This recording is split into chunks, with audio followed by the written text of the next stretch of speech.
Hello everyone, स्वागत है आप सभी का आपके अपने यूट्यूब चैनल परीक्षा हॉल 247 में। जैसा कि आप देख रहे हैं, हम एनसीईआरटी सार संकलन, जो कि मनीष रंजन सर की एक बेहतरीन बुक है, एक बेहतरीन कंपाइलेशन है आपके जनरल स्टडीज़ के लिए। अगर आप JSSC CGL, JSSC JE, SSC CGL, CHSL, JE, CPO, RRB, NTPC, group D, Bihar assignments, BPSC या फिर अन्य स्टेट पीसीएस का प्रिपरेशन कर रहे हैं, तो आपके लिए यह जो वीडियो सीरीज एनसीईआरटी सार संकलन की जो सीरीज आएगी वह बहुत उपयोगी होने वाली है, क्योंकि बहुत अच्छी बुक है। मैंने पर्सनली इसको देखा है और इससे आपके क्वेश्चंस एग्जाम में, अगर आप ये करके जाते हैं तो एग्जाम में आपके क्वेश्चंस बहुत हद तक बन जाएंगे। और साथ ही साथ हम क्राउन जीके भी कराएंगे और उसके बाद क्राउन जीके का ऑब्जेक्टिव, ल्यूसेंट का ऑब्जेक्टिव, तो सब कुछ यहाँ प्रॉपर तरीके से अच्छे से चलेगा। तो आपको क्या करना है, अगर आप चैनल पर नए हैं तो चैनल को सब्सक्राइब करके बेल आइकन दबाइए और ऑल नोटिफिकेशन दबा दीजिएगा।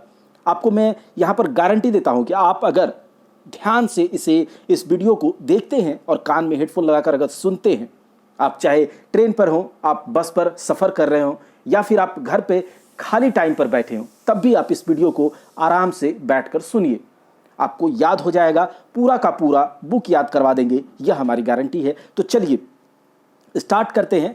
आज एनसीईआरटी सार संकलन से भारतीय इतिहास को स्टार्ट करेंगे, जिसमें प्राचीन भारत का यह पार्ट 1 होगा और ऐसे करके हम पूरा पार्ट वाइज इस एनसीईआरटी सार संकलन को कवर करेंगे। जैसे जैसे पढ़ाते जाएंगे वैसे वैसे आप सुनकर इसे कवर कीजिएगा, रिवीजन कीजिएगा और टेलीग्राम चैनल से जुड़ करके वहाँ से इसके पीडीएफ को डाउनलोड कर लीजिएगा। तो चलिए हम लोग स्टार्ट करते हैं। प्राचीन भारत,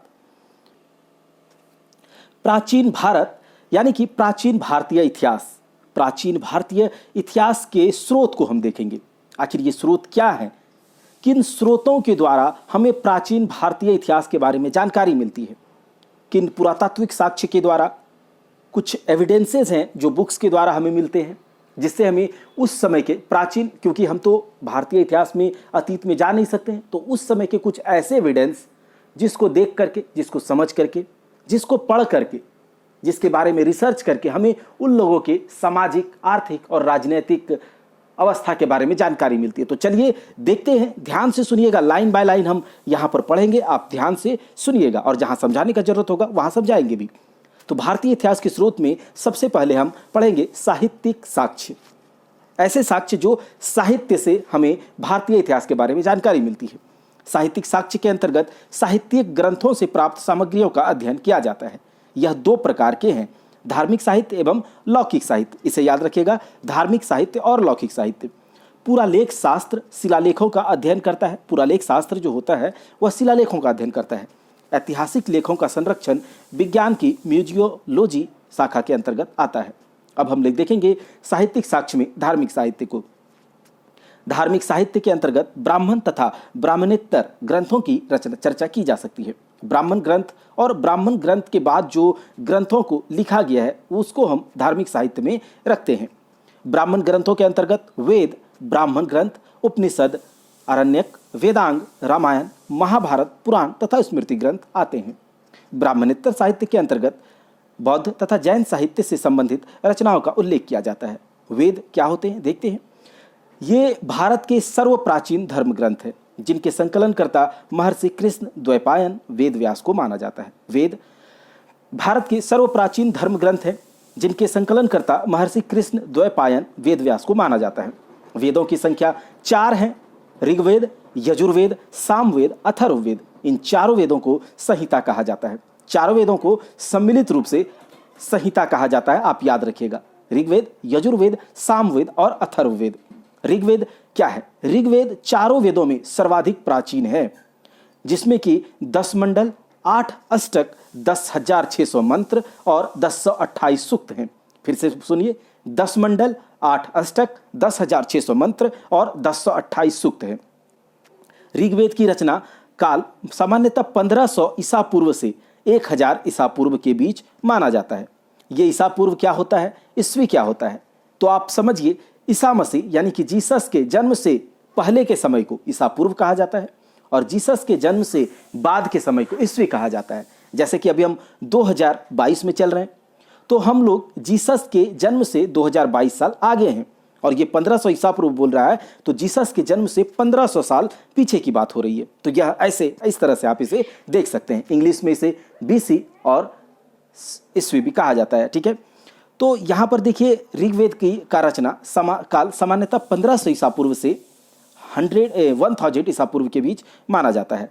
ऋग्वेद का दूसरा एवं सातवां मंडल सर्वाधिक प्राचीन एवं पहला एवं 10वां मंडल सबसे बाद का है। ऋग्वेद का दूसरा एवं सातवां मंडल सर्वाधिक प्राचीन तथा पहला एवं 10वां मंडल सबसे बाद का है। तो पहला और 10वां ही सबसे बाद का है, दूसरा सातवां सबसे प्राचीन है। ठीक है, यानी कि सबसे पुराना है। ऋग्वेद के 9वें मंडल को सोम मंडल भी कहा जाता है। ऋग्वेद के 9वें मंडल को सोम मंडल भी कहा जाता है। ऋग्वेद की 5 मान्य शाखाएं हैं। ऋग्वेद की 5 शाखाएं हैं। इन शाखाओं को याद रखना है, साकल, अश्वलायन, मंडुकायन, संखायन एवं वास्कल। ऋग्वेद के 5 शाखाओं के नाम याद कीजिए, साखल, अश्वलायन, मंडुकायन, संखायन और वास्कल। ऋग्वेद के 10वें मंडल, जो 10 मंडल था, उसके 10वें मंडल के पुरुष सूक्त में, जो कि 1028 सूक्त के बारे में हमने बात किया था, तो पुरुष सूक्त में सर्वप्रथम वर्ण व्यवस्था का उल्लेख मिलता है। ऋग्वेद के 10वें मंडल के पुरुष सूक्त में सर्वप्रथम वर्ण व्यवस्था का उल्लेख मिलता है। प्रसिद्ध गायत्री मंत्र, जो कि सावित्री देवता सूर्य को समर्पित है, उसका उल्लेख ऋग्वेद में मिलता है। सामवेद को भारतीय संगीत का मूल अथवा जनक कहा जाता है। किस वेद को भारतीय संगीत का मूल अथवा जनक कहा जाता है? तो सामवेद को। यह मुख्यतः यज्ञों के अवसर पर गाए जाने वाले मंत्रों का संग्रह है। सामवेद जो है वह, उसमें जो मंत्र हैं वो यज्ञों के समय पर गाया जाने वाला एक कंपाइलेशन है। सामवेद में कुल 1875 ऋचाएं हैं। इनमें मात्र 75 ही नहीं है, शेष ऋग्वेद से लिया गया है। सामवेद में कुल 1875 ऋचाएं हैं। उन 1875 में केवल 75 ऋचाएं नहीं हैं, बाद बाकी सारे के सारे ऋग्वेद से लिया गया है। सामवेद के कुछ मुख्य शाखाएं हैं, जैमिनीय, रामायणीय, कौथुमीय। सामवेद के कुछ मुख्य 3 शाखाएं हैं, जैमिनीय, रामायणीय और कौथुमीय। यजुर्वेद में यजुर्वेद में यज्ञ के नियमों एवं विधि विधानों का संकलन मिलता है। यह एकमात्र ऐसा वेद है जो पद्य एवं गद्य दोनों रूपों में लिखा गया है। जहां पर इंपॉर्टेंट होगा उसको 2 बार 3 बार हम रिपीट कर देंगे, आपको याद हो जाएगा। देखिए, यजुर्वेद एकमात्र ऐसा वेद है जो गद्य एवं पद्य दोनों रूपों में लिखा गया है। इस वेद के यजुर्वेद के 2 मुख्य भाग हैं। 2 भाग हैं, कृष्ण यजुर्वेद और शुक्ल यजुर्वेद। कृष्ण यजुर्वेद की 4 शाखाएं हैं। कृष्ण यजुर्वेद की 4, देखिए यजुर्वेद के 2 भाग हैं, कृष्ण यजुर्वेद और शुक्ल यजुर्वेद। कृष्ण यजुर्वेद का 4 शाखा याद कीजिए, तैत्तिरीय, कठ, कपिस्थल, मैत्रायणी। तैत्तिरीय, कठ, कपिस्थल, मैत्रायणी। तैत्तिरीय, कठ, कपिस्थल, मैत्रायणी। यजुर्वेद धार्मिक अनुष्ठानों से संबंध रखता है। शुक्ल यजुर्वेद की जो प्रधान शाखाएं हैं, माध्याह्न दिन तथा कान्व है। कृष्ण यजुर्वेद के बारे में देखा। शुक्ल यजुर्वेद की जो मुख्य शाखाएं हैं, जो मेन शाखाएं हैं, माध्याह्न दिन तथा कान्व है। शुक्ल यजुर्वेद की संहिताओं के रचयिता कौन है? वाजसनेयी के पुत्र याज्ञवल्क्य हैं। शुक्ल यजुर्वेद के संहिताओं के रचयिता वाजसनेयी के पुत्र याज्ञवल्क्य हैं, इसीलिए शुक्ल यजुर्वेद को वाजसनेयी संहिता भी कहा जाता है। वाजसनेयी संहिता किसे कहा जाता है? शुक्ल यजुर्वेद को कहा जाता है। इसमें केवल मंत्रों का समावेश है। शुक्ल यजुर्वेद में केवल मंत्रों का समावेश है। अथर्ववेद क्या है? अथर्ववेद में सामान्य मनुष्यों के विचारों तथा अंधविश्वासों का विवरण मिलता है। अथर्ववेद में कुल 20 मंडल, 730 ऋचाएं और 5987 मंत्र हैं। अथर्ववेद में कुल 20 मंडल, 730 ऋचाएं तथा 5987 मंत्र हैं। अथर्ववेद के 2 शाखाएं हैं, शौनक तथा पैपलाद। अथर्ववेद के 2 शाखाएं हैं, शौनक तथा पैपलाद। उपनिषद क्या होता है? उपनिषद जिसका शाब्दिक अर्थ होता है समीप बैठना। उपनिषद जिसका शाब्दिक अर्थ होता है समीप बैठना। इनमें आत्मा, परमात्मा एवं संसार के संदर्भ में प्रचलित दार्शनिक विचारों का संग्रह है। उपनिषद जिसका अर्थ होता है समीप बैठना और उपनिषद के अंतर्गत आत्मा, परमात्मा एवं संसार के संदर्भ में प्रचलित दार्शनिक विचारों का संग्रह है। उपनिषद वेदों का अंतिम भाग है, इसीलिए इसे वेदांत भी कहा जाता है। वेदांत किसे कहा जाता है? उपनिषद को कहा जाता है। उपनिषदों की कुल संख्या 108 है, जिनमें कुछ प्रमुख उपनिषद हैं, ईश उपनिषद, कठ उपनिषद, केन उपनिषद, मुंडक उपनिषद, मांडुक्य उपनिषद, प्रश्न उपनिषद, ऐत्रेय उपनिषद, तैत्तिरीय उपनिषद, छांदोग्य, बृहदारण्यक, श्वेताश्वतर और कौशितकी तथा मैत्रेयी। उपनिषदों की संख्या कुल 108 है, जिनमें से कुछ प्रमुख उपनिषद हैं जो इंपॉर्टेंट है, आपको याद रखने चाहिए। ईश उपनिषद, कठोपनिषद, केन उपनिषद, मुंडक उपनिषद, मांडुक्य उपनिषद, प्रश्न उपनिषद, ऐत्रेय उपनिषद, तैत्तिरीय उपनिषद, छांदोग्य उपनिषद, बृहदारण्यक, श्वेताश्वर, कौशितकी एवं मैत्रेयी। आगे है प्रसिद्ध राष्ट्रीय वाक्य सत्यमेव जयते मुंडक उपनिषद से लिया गया है। प्रसिद्ध राष्ट्रीय वाक्य सत्यमेव जयते मुंडक उपनिषद से लिया गया है। याद रहेगा, मुंडक उपनिषद सत्यमेव जयते किस उपनिषद से लिया गया है? मुंडक उपनिषद से। आरण्यक क्या होता है? अरण्य मतलब होता है वन, और वनों में कुछ ऐसी रचनाएं जिनकी रचना वनों में किया गया, इसीलिए उसे आरण्यक कहा गया। आरण्यक ब्राह्मण ग्रंथों का अंतिम भाग है। जैसे कि उपनिषद वेदों का अंतिम भाग था, तो आरण्यक ब्राह्मण ग्रंथों का अंतिम भाग है। इसमें दार्शनिक एवं रहस्यात्मक विषयों का वर्णन है। इनकी रचना वनों में पढ़ाए जाने के निमित्त की गई। वनों में जब पढ़ाए गए बच्चों को, जो आश्रम होते थे, वहां पर इनकी रचनाएं की गई है, इसीलिए इसे आरण्यक कहा गया। कुछ प्रमुख आरण्यक हैं ऐत्रेय, सांख्यायन, तैत्तिरीय, बृहदारण्यक, जैमिनी और तवलकार। कुछ प्रमुख आरण्यक हैं ऐत्रेय, सांख्यायन, तैत्तिरीय, बृहदारण्यक, जैमिनी और तवलकार। वेदांग, जो कि वेदों को भली भांति समझने के लिए 6 वेदांगों की रचना की गई है। वेदांग क्या है? तो वेदों को भली भांति समझने के लिए जिस रचना को रचित किया गया उसे वेदांग कहते हैं। ये वेदों के शुद्ध उच्चारण तथा यज्ञादि करने में सहायक थे। वेदांगों में ही वेदों को समझने के लिए उच्चारण कैसे करेंगे, उसमें यज्ञ का विधि, ये सारा कुछ वेदांग में दिया गया है। वेदांगों की संख्या 6 है, हम लोग आगे पढ़ेंगे। पुराणों की संख्या 18 है। रामायण क्या है? रामायण आदि काव्य है और इसकी रचना 2री शताब्दी के आसपास संस्कृत भाषा में वाल्मीकि जी के द्वारा की गई थी। रामायण एक आदि काव्य है। इसकी रचना 2री शताब्दी के आसपास संस्कृत भाषा में वाल्मीकि जी के द्वारा की गई थी। प्रारंभ में इसमें 6000 श्लोक थे, बाद में 24,000 हो गए, इसीलिए इसे चतुर्विंशति सहस्त्री संहिता भी कहा जाता है। 24,000 श्लोक हो जाने के बाद रामायण का नाम चतुर्विंशति सहस्त्री संहिता कहा जाने लगा। महाभारत एक महाकाव्य है। इसकी रचना 4वीं शताब्दी के आसपास महर्षि व्यास द्वारा की गई थी। प्रारंभ में इसमें 8800 श्लोक थे। महाभारत में प्रारंभ में 8800 श्लोक थे। उस समय से जय संहिता कहा जाता था। तत्पश्चात इसमें श्लोकों की संख्या 24,000 हो गई। जब इसमें श्लोकों की संख्या 24,000 हो गई तो इसे भारत कहा जाने लगा। जब 8800 श्लोक थे, जय संहिता कहलाता था। जय संहिता महाभारत का ही नाम है, भारत महाभारत का ही नाम है। लेकिन जब महाभारत में श्लोकों की संख्या 1,00,000 हो गई तो इसे महाभारत या सप्तसहस्त्री संहिता कहा जाने लगा। महाभारत का प्रारंभिक उल्लेख आश्वलायन गृह सूत्र में मिलता है। यह सूत्र क्या है? सूत्र की रचना ईसा पूर्व 6ठी शताब्दी के आसपास की गई थी। सूत्र ग्रंथों को कल्प भी कहा जाता है। सूत्र ग्रंथों को कल्प भी कहा जाता है। कल्प सूत्र एक ऐसा सूत्र होता है जिनमें नियमों एवं विधियों का प्रतिपादन किया जाता है, कल्प सूत्र कहलाते हैं। कल्प सूत्र एक ऐसा सूत्र है जिनमें नियमों एवं विधियों का प्रतिपादन किया जाता है, कल्प सूत्र कहलाते हैं। ईसा पूर्व 600 से 300 ईस्वी के मध्य कुछ रचित साहित्य कौन कौन से हैं? स्रोत सूत्र, वेदों में वर्णित यज्ञ भागों का क्रमबद्ध विवरण तथा काल की परंपराओं तथा धार्मिक रूढ़ियों के ज्ञान जिसमें मिलते हैं वो स्रोत सूत्र कहलाते हैं। वेदों में जो वर्णन किया गया है यज्ञ भागों का, उसमें जो कुछ विवरण दिए गए, उस समय के जो परंपरा धार्मिक रूढ़ियों का जो विवरण दिया गया उस स्रोत सूत्र में दिया गया। तो अलग अलग वेदों के अलग अलग स्रोत सूत्र हैं। याद रखिएगा, सुनिए ध्यान से। ऋग्वेद के 2 स्रोत सूत्र आश्वलायन और सांख्यायन। आश्वलायन और सांख्यायन ऋग्वेद के 2 स्रोत सूत्र हैं। आश्वलायन सांख्यायन ऋग्वेद के 2 स्रोत सूत्र हैं। यजुर्वेद के स्रोत सूत्र हैं कात्यायन, आपस्तंभ, हिरण्यकेशी, बौधायन, भारद्वाज तथा वैखानस। सामवेद के हैं लाटयायन, द्रायन व आरसे तथा अथर्ववेद के वैतान हैं। याद रहेगा, सामवेद का लाटयायन, द्रायन व आरसे तथा अथर्ववेद का वैतान है। गृह सूत्र, गृहस्थ आश्रम से संबंधित धार्मिक अनुष्ठान जिसे कि गृहस्थ आश्रम का कर्तव्य कहा जाता है, से संबंधित प्रमुख गृह सूत्र हैं सांख्यायन, आश्वलायन, बोधायन, आपस्तंभ, हिरण्यकेशी, भारद्वाज, पराशर, गोभील, खादिर एवं कौशिक। उतने इंपॉर्टेंट नहीं है, आप इसे स्किप भी कर सकते हैं। धर्मसूत्र, धर्मसूत्रों में वर्ण धर्म, राजा के कर्तव्य, प्रायश्चित विधान, न्यायालयों की स्थापना, कराधान, वियोग नियम तथा गृहस्थ कर्तव्यों का विवरण आदि मौजूद है।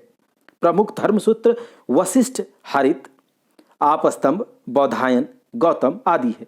प्रमुख जो कुछ धर्मसूत्र हैं वो हैं वशिष्ठ, हरित, आपस्तंभ, बौधायन, गौतम, ये सब प्रमुख धर्मसूत्र हैं।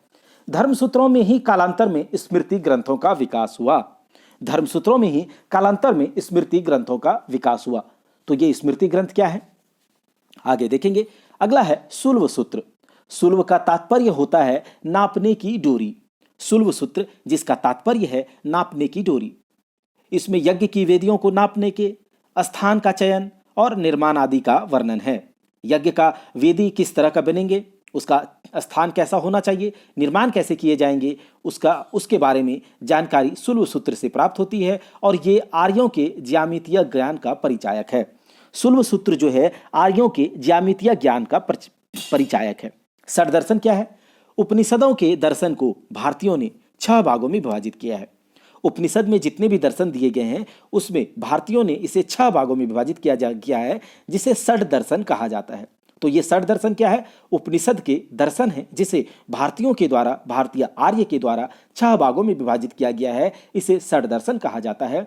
इसमें से आत्मा, परमात्मा, जीवन और मृत्यु, आत्मा, परमात्मा, जीवन और मृत्यु से संबंधित विचारों का वर्णन है। कुछ ये जो षड दर्शन है इसके नाम है मीमांसा, वेदांत, न्याय, योग, सांख्य और वैशेषिक। मीमांसा, वेदांत, न्याय, योग, सांख्य और वैशेषिक। स्मृतियां, वेदांग और सूत्रों के स्मृतियों का उदय हुआ। स्मृतियां जो है वेदांग और सूत्रों के बाद स्मृतियों का उदय हुआ। वेदांग और सूत्रों के बाद स्मृतियों का उदय हुआ। इन्हें धर्मशास्त्र भी कहा जाता है। स्मृतियों को धर्मशास्त्र भी कहा जाता है। मनु स्मृति को लिखने वाले हैं मेघातिथि, भारुचि, कुल्लुक, भट्ट तथा गोविंदराज। मनु स्मृति को लिखने वाले हैं, भाष्यकार हैं उसके, मेघातिथि, भारुचि, कुल्लुक भट्ट तथा गोविंदराज। याज्ञवल्क्य स्मृति के भाष्यकार हैं अपरार्क, विश्वरूप तथा विज्ञानेश्वर। आप अगर इस तरह से ध्यान से बुक को लाइन बाय लाइन देखिए, अगर आपके पास बुक नहीं है तो टेलीग्राम चैनल को जल्दी से ज्वाइन कीजिए, वहां पर पीडीएफ डाल दिया जाएगा। आप बुक को लाइन बाय लाइन देखिए, यहां से सुनिए, आपको पूरा याद हो जाएगा, इसकी गारंटी है। 2 बार 3 बार देखना होगा। लौकिक साहित्य। अब हम लोग धार्मिक साहित्य के बाद लौकिक साहित्य को देखते हैं। लौकिक साहित्य के अंतर्गत ऐतिहासिक एवं अर्ध ऐतिहासिक ग्रंथों तथा जीवनियों का उल्लेख किया जाता है, जिनमें भारतीय इतिहास को जानने में मदद मिलती है। इस लौकिक साहित्य से भारतीय इतिहास को जानने में मदद मिलती है। तो ये हम लोग भारतीय इतिहास के स्रोत देख रहे हैं, जिनके द्वारा, जिनको पढ़ करके, जिनको देख करके, जिनको समझ करके हमें प्राचीन भारतीय इतिहास के बारे में जानकारी प्राप्त होती है। कौटिल्य, जिसे चाणक्य या विष्णुगुप्त भी कहा जाता है, उसके द्वारा रचित अर्थशास्त्र से मौर्यकालीन इतिहास एवं शासन व्यवस्था की जानकारी प्राप्त होती है। कौटिल्य अर्थशास्त्र से मौर्यकालीन इतिहास एवं शासन व्यवस्था की जानकारी प्राप्त होती है। ऐतिहासिक रचनाओं में सर्वाधिक महत्व कश्मीरी कवि कलहन द्वारा रचित राजतरंगिणी का है। याद रखिएगा, राजतरंगिणी किन्होंने लिखा है? तो कश्मीरी कवि कलहन ने। राजतरंगिणी किसके द्वारा लिखा गया है? कलहन के द्वारा, याद रखिएगा। अर्ध ऐतिहासिक रचनाओं में पाणिनि के अष्टाध्यायी, कात्यायन की वार्तिका गार्गी संहिता, पतंजलि का महाभाष्य, विशाख दत्त का मुद्रा राक्षस, कालिदास कृत, मालविकाग्नि मित्रम आदि विशेष रूप से उल्लेखनीय हैं। तो कुछ यहाँ पर बुक्स दिए गए हैं और उसके जो लिखने वाले रचयिता हैं उनके नाम भी याद रखिएगा, जैसे कि पाणिनि, अष्टाध्यायी किसकी रचना है? पाणिनि की। वर्तिका और गार्गी संहिता कात्यायन की, महाभाष्य पतंजलि का, मुद्रा राक्षस विकास दत्त ने लिखा है, मालविकाग्नि मित्रम कालिदास के हैं। गार्गी संहिता एक ज्योतिष ग्रंथ है, लेकिन इसमें भारत पर होने वाले यवन आक्रमण का उल्लेख मिलता है। गार्गी संहिता एक ज्योतिष ग्रंथ है, लेकिन इसमें भारत पर होने वाले यवन आक्रमण का भी उल्लेख मिलता है। ऐतिहासिक जीवनियों में अश्वघोष का बुद्धचरित, ये भी याद रखिएगा, बुद्धचरित किसके द्वारा लिखा गया है? तो अश्वघोष के द्वारा।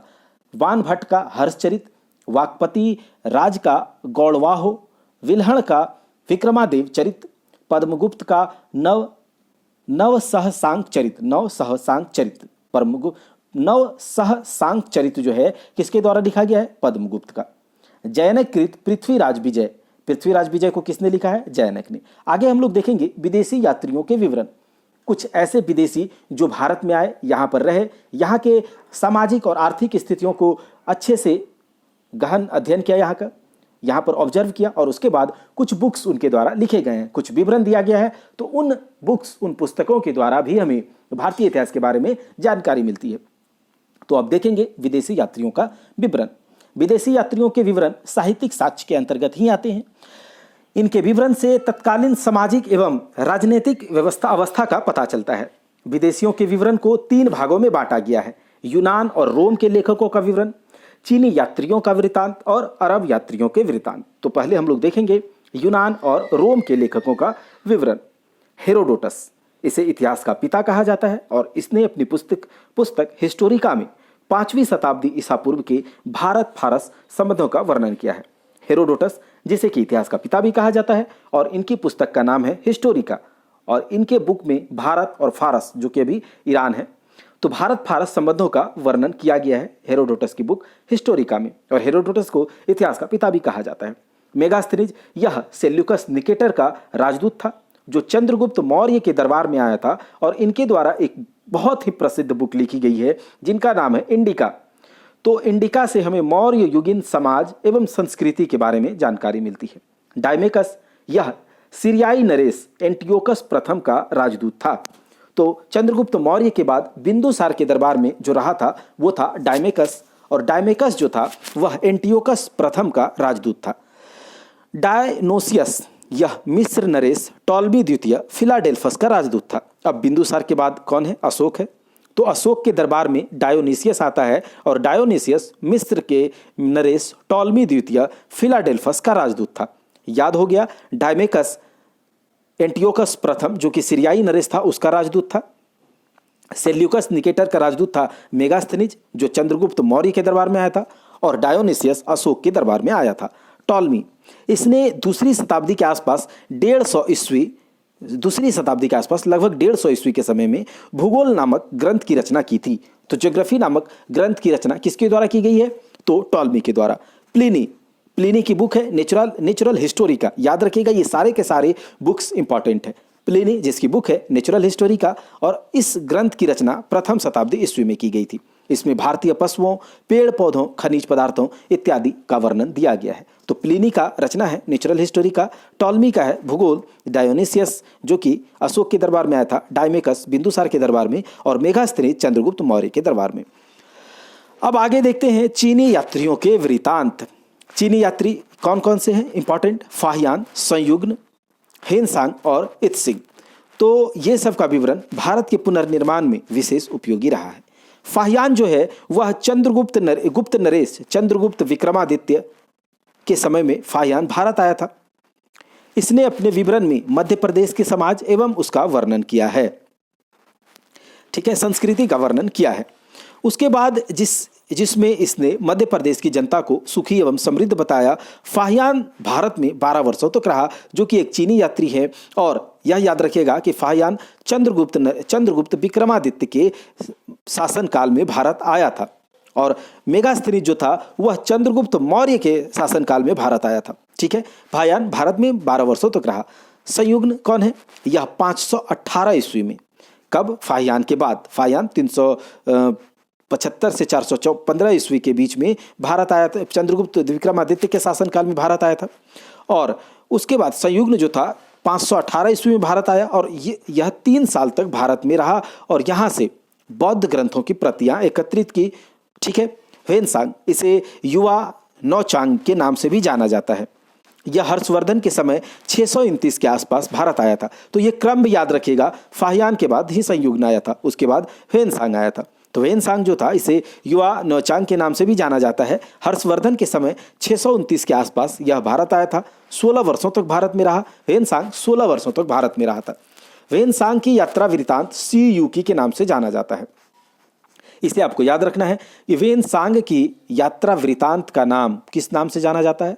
तो सी युकी के नाम से जाना जाता है। इसमें 138 देशों का विवरण मिलता है। सी युकी में 138 देशों का विवरण मिलता है। हेनसांग की जीवनी विली ने लिखी थी। यह हेनसांग का मित्र था। हेनसांग की जीवनी किसने लिखी? तो विली ने लिखी, जो कि हेनसांग का मित्र था। इत्सिंग 7वीं शताब्दी के अंत में भारत आया था। इसने अपने विवरण में नालंदा विश्वविद्यालय, विक्रमशिला विश्वविद्यालय के अतिरिक्त अपने समय की भारतीय दशाओं का विवरण किया है। तो कितने हो गए? फाहियान हो गए, संयुग्न हो गया, वेनसांग हो गया, और इत्सिंग सबसे लास्ट में 7वीं शताब्दी के अंत में भारत आया था। नालंदा विश्वविद्यालय विक्रमशिला विश्वविद्यालय के अतिरिक्त अपने समय की भारतीय दशाओं का वर्णन इसने किया है। अब हम करेंगे अरब यात्रियों के वृतांत। तो अभी हम लोग साहित्यिक साक्ष्य को ही देख रहे हैं। अरबी लेखकों में अल बरूनी, अल बिलादूरी, सुलेमान, अल मसूदी, हसन निजामी, फरिश्ता, निजामुद्दीन इत्यादि मुसलमान लेखक की कृतियों से भारतीय इतिहास विषयक महत्वपूर्ण जानकारी प्राप्त होती है। तो कुछ बहुत ही महत्वपूर्ण अरब यात्री हैं जिनके यात्रा वृतांत से, जिनके विवरण से, जिनके साहित्य से हमें भारतीय इतिहास के बारे में बहुत इंपॉर्टेंट जानकारी प्राप्त होती है, जिसमें से हैं अल बरूनी, अल बिलादूरी, सुलेमान, अल मसूदी, हसन निजामी, फरिश्ता, निजामुद्दीन। ये कुछ इंपॉर्टेंट अरब यात्री हैं। अल बरूनी, इसका पूरा नाम था अबुरहान मोहम्मद इब्न अहमद अल बरूनी। इसका जन्म 973 ईस्वी में ख्वारिज्म में हुआ था। ख्वारिज्म को खिया भी कहा जाता है। अल बरूनी जो था वो महमूद गजनवी के साथ भारत आया था और अरबी, फारसी एवं संस्कृत भाषाओं का अच्छा ज्ञाता था। अल बरूनी अंग्रेजी, फारसी, अरबी, फारसी एवं संस्कृत भाषाओं का अच्छा ज्ञाता था। अब है इब्न खुर्दाव। इसने 9वीं सदी के ग्रंथ किल्बुल मसलिक वल ममलिक में भारतीय समाज तथा व्यापारिक मार्गों का विवरण दिया है इब्न खुर्दाव ने। आगे है अल मसूदी। इसने अपने ग्रंथ मुरूरज जहब में तत्कालीन भारतीय समाज के सजीव चित्रण किया। तो याद रखिएगा, अल मसूदी की रचना है मुरूरज जहब। अगला है सुलेमान। इसके विवरण से प्रतिहार एवं पाल शासकों के विषय में जानकारी मिलती है। सुलेमान जो कि एक अरब यात्री था और उन्होंने जो विवरण दिया है उससे हमें पाल एवं प्रतिहार शासकों के बारे में जानकारी मिलती है। मीर मोहम्मद मासूम के तारीख ए हिंद किसकी रचना है? मीर मोहम्मद मासूम की। तो इससे सिंध देश के इतिहास तथा मोहम्मद बिन कासिम की सफलताओं का जानकारी मिलता है। अगला है कुछ पुरातत्व संबंधी साक्ष्य। अब कुछ ऐसे साक्ष्य जो कि खुदाई के द्वारा हमें प्राप्त हुए हैं, जैसे कि बहुत आज से 2000, 3000, 1500 साल पहले, 4000 साल पहले की बात है, जब कोई सभ्यता रहा होगा, वो लोग कैसे जीते थे, खाते थे, पीते थे, खेती करते थे। तो जब उनकी सभ्यता नष्ट हुई तो उन लोगों के द्वारा जो प्रयोग किया हुआ, यूज किया हुआ कुछ सामान है, घर बनाए हुए, ईंट पत्थर, तो उन खोदने के बाद वो सब हमें जानकारी मिलती है। देखते हैं कि ये कैसे लोग रहते थे। कार्बन 14 एक टेक्नोलॉजी है जिसके आधार पर उसका एज का पता लगाया जाता है। तो ऐसे करके हम लोग उसके बारे में बात करते हैं। तो पुरातात्विक संबंधी साक्ष्य, पुरातत्व के अंतर्गत 3 साक्ष्य आते हैं। एक अभिलेख, दूसरा मुद्रा और तीसरा स्मारक। एक अभिलेख, दूसरा मुद्रा और तीसरा स्मारक। ठीक है। उसके बाद है अभिलेख। अभिलेख के बारे में पहले बात करें। जो अभिलेख होता है वह पाषाण शिलाओं यानी कि बड़े बड़े पत्थरों पर, स्तंभ मतलब वो जो खंभे वगैरह होते हैं, दीवारों, मुद्राओं और ताम्र पत्रों पर उत्कीर्ण किए जाते थे। अभिलेख कहाँ पर उत्कीर्ण किए जाते थे? पाषाण शिलाओं, स्तंभों, दीवारों, मुद्राओं और ताम्र पत्रों पर। तो अभिलेख जो होते थे वो क्या होता था? उकेरा जाता था, कुछ लिखा जाता था पत्थरों पे, दीवारों पर। मुद्रा जो चलाए जाते थे, जो करेंसी उस समय के चलते होंगे, तो वो सब खत्म नहीं हुआ। आदमी भले खत्म हो गया, उस समय के जो लोग थे, वो मानव जो थे वो खत्म हो गए, लेकिन उसके द्वारा जो कुछ लिखा गया है, जो कुछ बनाया गया है, जो स्मारक हैं, जो उनके द्वारा करेंसी यूज किए जाते थे, वो खत्म नहीं हुए, वो अभी मिल रहे हैं। तो उनके द्वारा उन सब से ही हमें वहाँ की जानकारी मिलती है। अभिलेखों के अध्ययन को पुरालेख शास्त्र कहते हैं। याद रखिएगा, अभिलेखों के अध्ययन को पुरालेख शास्त्र या फिर एपिग्राफी भी कहा जाता है। अभिलेखों के अध्ययन को पुरालेख शास्त्र कहते हैं। सबसे प्राचीन अभिलेख मध्य एशिया के बोगाज काई से प्राप्त अभिलेख है। दुनिया में सबसे प्राचीन अभिलेख मध्य एशिया के बोगाज काई से प्राप्त अभिलेख है, जिसमें हीती नरेश सुब्बीलिमा तथा मितन्नी नरेश मतियूजा के बीच संधि का उल्लेख है। बोगाज कोई अभिलेख जो कि सबसे प्राचीन अभिलेख है, मध्य एशिया में है, और बोगाज कोई अभिलेख में हीती नरेश सुब्बीलिमा और मितन्नी नरेश मतियूजा के बीच संधि का उल्लेख है। बोगाज का यह अभिलेख, जिसे एशिया माइनर भी कहा जाता है, लगभग 1400 ईसा पूर्व का अभिलेख है, जिसमें वैदिक देवता इंद्र, मित्र, वरुण और नासत्य के नाम मिलते हैं। इंपॉर्टेंट है, याद रखिएगा, बोगाज का यह अभिलेख से वैदिक देवता इंद्र, मित्र, वरुण, नासत्य के नाम मिलते हैं। अगला है कुछ महत्वपूर्ण अभिलेख और उनसे संबंधित शासक और अभिलेख की कुछ विशेषताएं जो कि इंपॉर्टेंट है, महत्वपूर्ण है, आपको इसे याद रखनी चाहिए। हाथी गुम्फा अभिलेख जो कि जिसमें तिथि नहीं लिखा गया है, हाथी गुम्फा अभिलेख जिसमें कि कोई तिथि नहीं लिखा गया है, लेकिन इससे संबंधित राजा हैं, शासक हैं कलिंग नरेश खारवेल। जूनागढ़ जिसे गिरनार अभिलेख कहा जाता है, देखिए पहले मैं अभिलेख करूंगा, उसके बाद उससे संबंधित शासक ये कहेंगे, तो आप इस तरह से समझिएगा। जूनागढ़ जिसे गिरनार अभिलेख कहा जाता है, शासक हैं रुद्रदमन जो कि जिससे हमें सुदर्शन झील के बारे में जानकारी मिलती है। नासिक अभिलेख जिस संबंधित शासक गौतमी बलश्री, सातवाहनों की उपलब्धियां इस अभिलेख में अंकित हैं, उकेरा गया है। नासिक अभिलेख गौतमी बलश्री से संबंधित है, इसमें सातवाहनों की उपलब्धियों को दिखाया गया है, उकेरा गया है। प्रयाग स्तंभ अभिलेख संबंधित शासक समुद्रगुप्त, प्रयाग स्तंभ अभिलेख संबंधित शासक समुद्रगुप्त, ठीक है। उसके बाद एहोल अभिलेख, एहोल अभिलेख संबंधित शासक पुलकेशिन द्वितीय, एहोल अभिलेख संबंधित शासक पुलकेशिन द्वितीय, एहोल अभिलेख संबंधित शासक पुलकेशिन द्वितीय। मंदसौर अभिलेख मालवा नरेश यशोवर्मन, मंदसौर अभिलेख मालवा नरेश यशोवर्मन, मंदसौर अभिलेख मालवा नरेश यशोवर्मन। ग्वालियर अभिलेख प्रतिहार नरेश भोज। भीतरी एवं जूनागढ़ अभिलेख स्कंदगुप्त से संबंधित है। भीतरी एवं जूनागढ़ अभिलेख में हुनों पर विजय का विवरण मिलता है, हुनों पर विजय का विवरण भीतरी एवं जूनागढ़ अभिलेख से मिलता है। संबंधित शासक हैं स्कंदगुप्त। अगला है देवपाड़ा अभिलेख, बंगाल शासक विजयसेन, इससे संबंधित है। बांसखेड़ा और मधुबन अभिलेख हर्षवर्धन की उपलब्धियों पर प्रकाश डाला गया है, बांसखेड़ा और मधुबन अभिलेख में। बालाघाट कार्ले अभिलेख, इसमें सातवाहनों की उपलब्धियां उकेरी गई है, बालाघाट कार्ले अभिलेख इसमें सातवाहनों की उपलब्धियां उकेरी गई है। अयोध्या अभिलेख में सुंगों की उपलब्धियां उकेरी गई है। भरहूत अभिलेख में सुंग नरेन शब्द खुदे होने से सुंगों द्वारा इसे निर्मित माना जाता है, भरहूत अभिलेख। ऐरन अभिलेख भानुगुप्त से संबंधित है, ऐरन अभिलेख भानुगुप्त से संबंधित है, ये आपको याद करने हैं, 2 बार 3 बार सुनिए, याद हो जाएगा। चलिए आगे देखते हैं।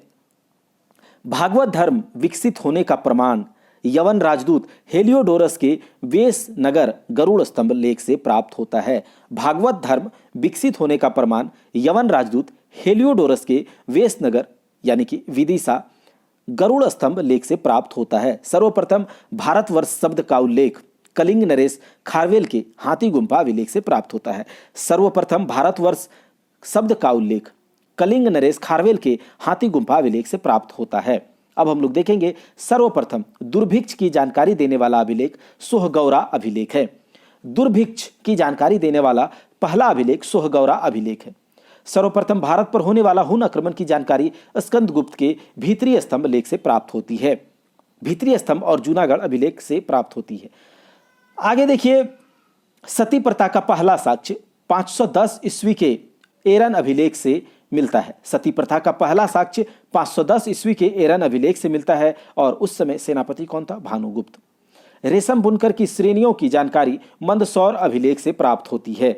रेशम बुनकर की श्रेणियों की जानकारी मंदसौर अभिलेख से प्राप्त होती है। अब हम देखेंगे कुछ मुद्रा जो कि हमें पुरातात्विक साक्ष्य के रूप में मिले हैं। यद्यपि भारत में सिक्कों की प्राप्ति 8वीं शताब्दी ईसा पूर्व से ही मिलती है। भारत में सिक्कों की प्राप्ति 8वीं शताब्दी ईसा पूर्व से ही मिलती है। प्राचीनतम सिक्कों को आहत सिक्के पंच मार्क्ड कॉइन्स कहा जाता है। प्राचीनतम सिक्कों को आहत सिक्के या फिर इंग्लिश में कहें तो पंच मार्क्ड कॉइन्स कहा जाता है। साहित्यिक ग्रंथों में इन्हें कारसापन, पुराण, धरन, शतमान आदि नामों से भी जाना जाता है। तो प्राचीनतम सिक्कों को साहित्यिक ग्रंथों में कुछ अन्य नाम से भी जाना जाता है, कारसापन, पुराण, धरन, शतमान। आहत सिक्के अधिकांशतः चांदी के टुकड़े हैं जिन पर विविध आकृतियां अंकित की गई हैं। आहत सिक्के अधिकांशतः चांदी के टुकड़े हैं। तो जितने भी आहत सिक्के हैं मैक्सिमम जो है वो चांदी के एक टुकड़ा है जिसमें कि विविध प्रकार की आकृतियां अंकित की गई हैं। सिक्कों पर लेख लिखवाने का कार्य सर्वप्रथम यवन शासकों के द्वारा किया गया। सोचिए, अगर उस समय के सिक्कों पे, उस समय के अभिलेखों पे, उस समय के पाषाण पर अगर इस तरह के कुछ लिपि के द्वारा कुछ उकेरा नहीं जाता, कुछ लिखा नहीं जाता, तो हमें उस समय के बारे में जानकारी मिलना थोड़ा मुश्किल था। तो ये सब कुछ साक्ष्य हैं जिसके द्वारा हमें प्राचीन भारतीय इतिहास के बारे में जानकारी प्राप्त होती है। प्राचीन भारत के गणराज्यों का अस्तित्व मुद्राओं से ही प्रमाणित होता है। प्राचीन भारत के गणराज्यों का अस्तित्व मुद्राओं से ही प्रमाणित होता है। कनिष्क के सिक्कों से हमें उसके बौद्ध धर्म होने का अनुयायी पता चलता है।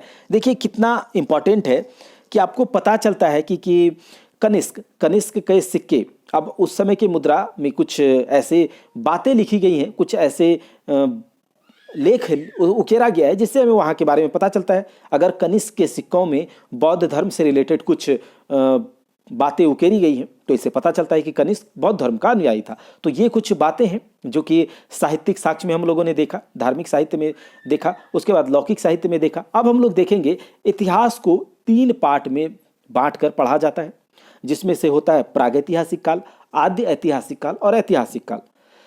तो सबसे पहला है प्रागैतिहासिक काल। प्रागैतिहासिक काल को हम पढ़ते हैं और देखते हैं इसमें क्या है। हम तीनों काल को देखते हैं कि प्रागैतिहासिक काल क्या कब कैसे कहलाता है, आदि ऐतिहासिक काल को क्यों आदि ऐतिहासिक काल कहते हैं और ऐतिहासिक काल क्या होता है। तो जिस काल का लिखित विवरण नहीं मिलता है, उसके कोई भी लिखित विवरण नहीं मिलते, केवल हमें पुरातात्विक साक्ष्य पर ही डिपेंडेंट रहना पड़ता है उस काल के बारे में जानकारी प्राप्त करने के लिए, तो उसे प्रागैतिहासिक काल कहा जाता है। जैसे कि पाषाण काल एक प्रागैतिहासिक काल है, उस समय के कोई भी लिखित विवरण, लिखित साक्ष्य हमें प्राप्त नहीं है।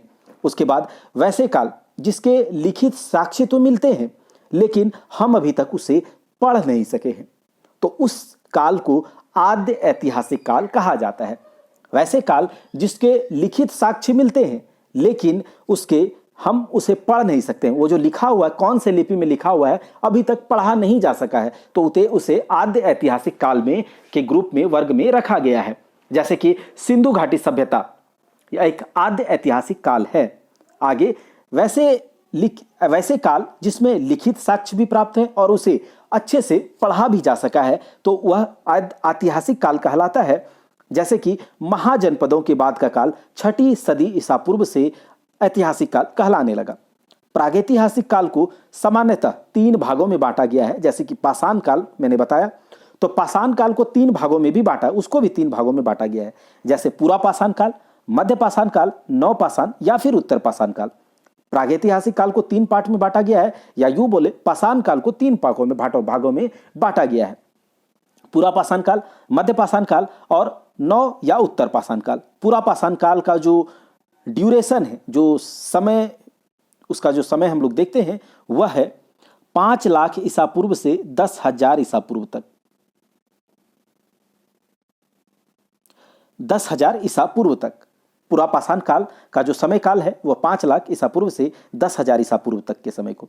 सर्वप्रथम पाषाणकालीन सभ्यता तथा संस्कृति का अन्वेषण रॉबर्ट ब्रूस फ्रूट महोदय ने 1863 ईस्वी में किया। याद रखिएगा कि सर्वप्रथम पाषाणकालीन सभ्यता तथा संस्कृति का जो रिसर्च या अन्वेषण किन्होंने किया, तो रॉबर्ट ब्रूस फ्रूट ने कब? 1863 में। रॉबर्ट ब्रूस फ्रूट नाम याद रख लीजिए, कब? 1863 में। पूरा पाषाण काल को 3 भागों में बांटा गया है। अब पूरा पाषाण काल को भी 3 भागों में बांटा गया है। जैसे पाषाण काल को 3 भागों में बांटा गया था, पूरा पाषाण काल, मध्य पाषाण काल, नव पाषाण काल, उस तरह से पूरा पाषाण काल को 3 भागों में बांटा गया है। निम्न पूरा पाषाण, मध्य पूरा पाषाण और उच्च पाषाण काल। आगे देखिए, निम्न पूरा पाषाण युग के स्थल वर्तमान पाकिस्तान के सोहन घाटी एवं महाराष्ट्र में पाए गए हैं। निम्न पूरा पाषाण युग के स्थल वर्तमान पाकिस्तान के सोहन घाटी एवं महाराष्ट्र में पाए गए हैं। इस काल के लक्षण थे कुल्हाड़ी या हस्तकुठार। इस काल में जो औजार मिले हैं, जो हथियार मिले हैं, वह कौन कौन से हैं? कुल्हाड़ी, या जिसे कि हस्तकुठार भी कहा जाता है, जो हाथ से चलाने वाले पत्थरों से बनाए जाते थे। विदारणी एक औजार टाइप से होता है, नुकीला, और एक खंडक जो गंडासा टाइप से, गणासा जो घर में होता है, जो काटने के लिए यूज करते हैं, तो सब पत्थरों से बनाए जाते थे। तो इस काल में जो निम्न पूरा पाषाण काल है, इसमें इस तरह के औजार मिले, कुल्हाड़ी या हस्तकुठार, विदारणी और खंडक। ये आप याद रखिएगा। भारत में सबसे पुराना हस्तकुठार सोहन घाटी से प्राप्त हुआ है। भारत में सबसे पुराना हस्तकुठार सोहन घाटी से प्राप्त हुआ है। लोहदा नाला, जो कि बेलन घाटी उत्तर प्रदेश में पड़ता है, से पशु की हड्डी से बनी मूर्ति प्राप्त हुई है। लोहदा नाला जो कि बेलन घाटी उत्तर प्रदेश में स्थित है, से पशु की हड्डी से बनी मूर्ति प्राप्त हुई है। हथनौरा, जो कि मध्य प्रदेश में है, से हाथी का सबसे पुराना जीवाश्म मिला है। हथनौरा से हाथी का सबसे पुराना जीवाश्म मिला है। तो हथनौरा कहाँ है? मध्य प्रदेश में। वहां से हाथी का सबसे पुराना जीवाश्म मिला है। मध्यपुरा पाषाण, अब आ गया मध्यपुरा पाषाण। मध्यपुरा पाषाण युग के औजार मुख्यतः सल्क से बने थे, फ्लैग से, पत्थर का ही था। अतः इस संस्कृति को फलक संस्कृति भी किसी की संज्ञा भी दी जाती है। मध्यपुरा पाषाण को हम लोग फलक संस्कृति भी कहते हैं। फलक जो फ्लैग है, सल्क, ठीक है, फ्लैग संस्कृति, फलक संस्कृति, जो भी इस समय जो औजार थे वो खुरचनी, फलक, वेधनी, बेधक तथा तक्षनी इस संस्कृति के प्रधान उपकरण थे, प्रमुख औजार थे। खुरचनी, फलक, वेधन, वेधक तथा तक्षनी। अब आगे है, पूरा पाषाण काल में आग का आविष्कार हुआ। पूरा पाषाण काल में आग का आविष्कार हुआ था, जबकि नवपाषाण काल में पहिए का आविष्कार हुआ। याद रखिएगा, पूरा पाषाण काल में आग का आविष्कार हुआ था, जबकि नवपाषाण काल में पहिए का आविष्कार हुआ था। इस काल में मानवों की गुफाएं भीमबेटका से मिलती हैं। भीमबेटका जो कि मध्य प्रदेश में है, वहां से मानवों की गुफाएं मिलती हैं और इन भीमबेटका गुफाओं में अलग अलग टाइप के चित्रकारी देखने को मिलते हैं।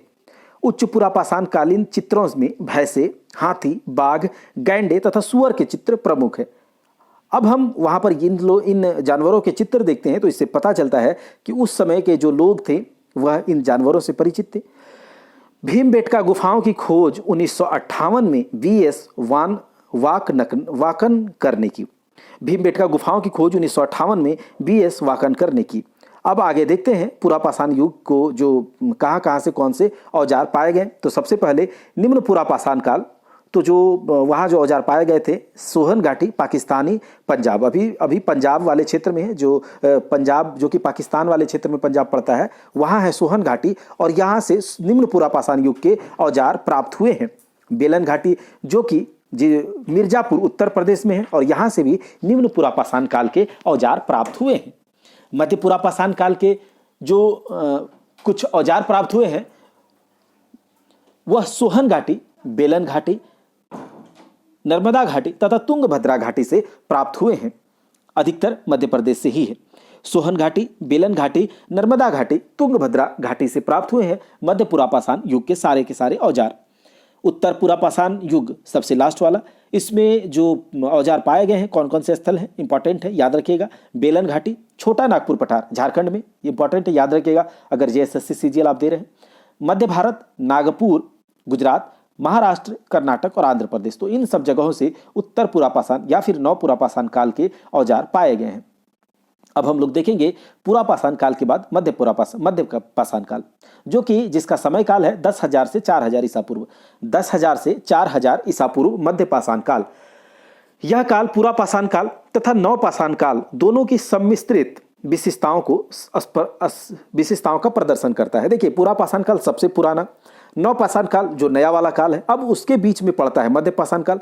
तो पुरापाषाण काल खत्म होने को है और नवपाषाण काल आने को, तो उन दोनों का जो विशिष्टता है, जो स्पेशलिटी है, वो सारे दोनों का मिक्सचर आपको मध्य पाषाण काल में देखने को मिलेगा। इस काल के लोग शिकार करते थे, मछली पकड़ते थे और खाने के सामान जो होते थे वह क्या करते थे, एक संग्रहित करते थे, बटोरते थे और वैसे पेट भरते थे। शिकार करके, मछली पकड़कर, खाद्य वस्तुओं को बटोरकर। मध्य पाषाण काल में पाषाण के लघु उपकरण बनाए जाते थे। मध्य पाषाण काल में, जब मध्य पाषाण काल आया तो लोग थोड़ा डेवलप हो गए, अब पत्थरों से वो छोटे छोटे उपकरण, हथियार बनाने लगे। भारत में सबसे पहला लघु पाषाण उपकरण 1867 ईस्वी में विंध्य क्षेत्र में CL कालाइल द्वारा खोजा गया। अगर पूछा जाएगा कि भारत में सबसे पहला लघु पाषाण उपकरण इसकी खोज कब की गई, 1867 में। कहाँ की गई? विंध्य क्षेत्र में। किनके द्वारा की गई? CL कालाइल के द्वारा। प्रमुख मध्य पाषाण कालीन कुछ उपकरण हैं, इकधर, फलक, वेधनी, अर्धचंद्राकार, समलंब, ये सब कुछ इंपॉर्टेंट उपकरण हैं जो मध्य पुरापाषाण काल के हैं। आगे देखिए, मध्य पाषाण काल में प्रक्षेपास्त्र तकनीक का विकास हुआ, जिसमें तीर कमान का प्रचलन प्रारंभ हुआ। अब प्रक्षेपास्त्र क्या है? जब यहाँ से रॉकेट को छोड़ते हैं, आप प्रोजेक्टाइल मोशन पढ़े होंगे, जब प्रोजेक्ट करते हैं तो ये प्रक्षेपण है। प्रक्षेप, आप किसी तरह से उसको क्या करते हैं, खींच करके उसमें वेलोसिटी देते हैं और वो क्या करता है, कुछ दूर जाता है उससे। तो वो वाला टेक्नोलॉजी का विकास मध्य पाषाण काल में हुआ, जिसमें लोग तीर और कमान बनाने का शुरुआत किया और तीर में कमान को फंसा करके, कमान में तीर को वो क्या करते थे, शिकार करने लगे। तो ये प्रक्षेपास्त्र तकनीक का, टेक्नोलॉजी का जो विकास हुआ वह इसी काल में हुआ था, मध्य पाषाण काल में। तापमान में बदलाव आया, तो अगर तापमान टेम्परेचर में बदलाव आया तो फसल भी उगने लगी, जौ गेहूं धान ये सब उगने लगा मध्य पाषाण काल में ही। आगे देखते हैं कि मध्य पाषाण काल के युग के कुछ इंपॉर्टेंट जगह और वो समय का होता था। तो कुछ स्थान है, आदमगढ़ ये इंपॉर्टेंट है मध्य पाषाण युग के, जो कि होशंगाबाद के समीप मध्य प्रदेश में पड़ता है आदमगढ़।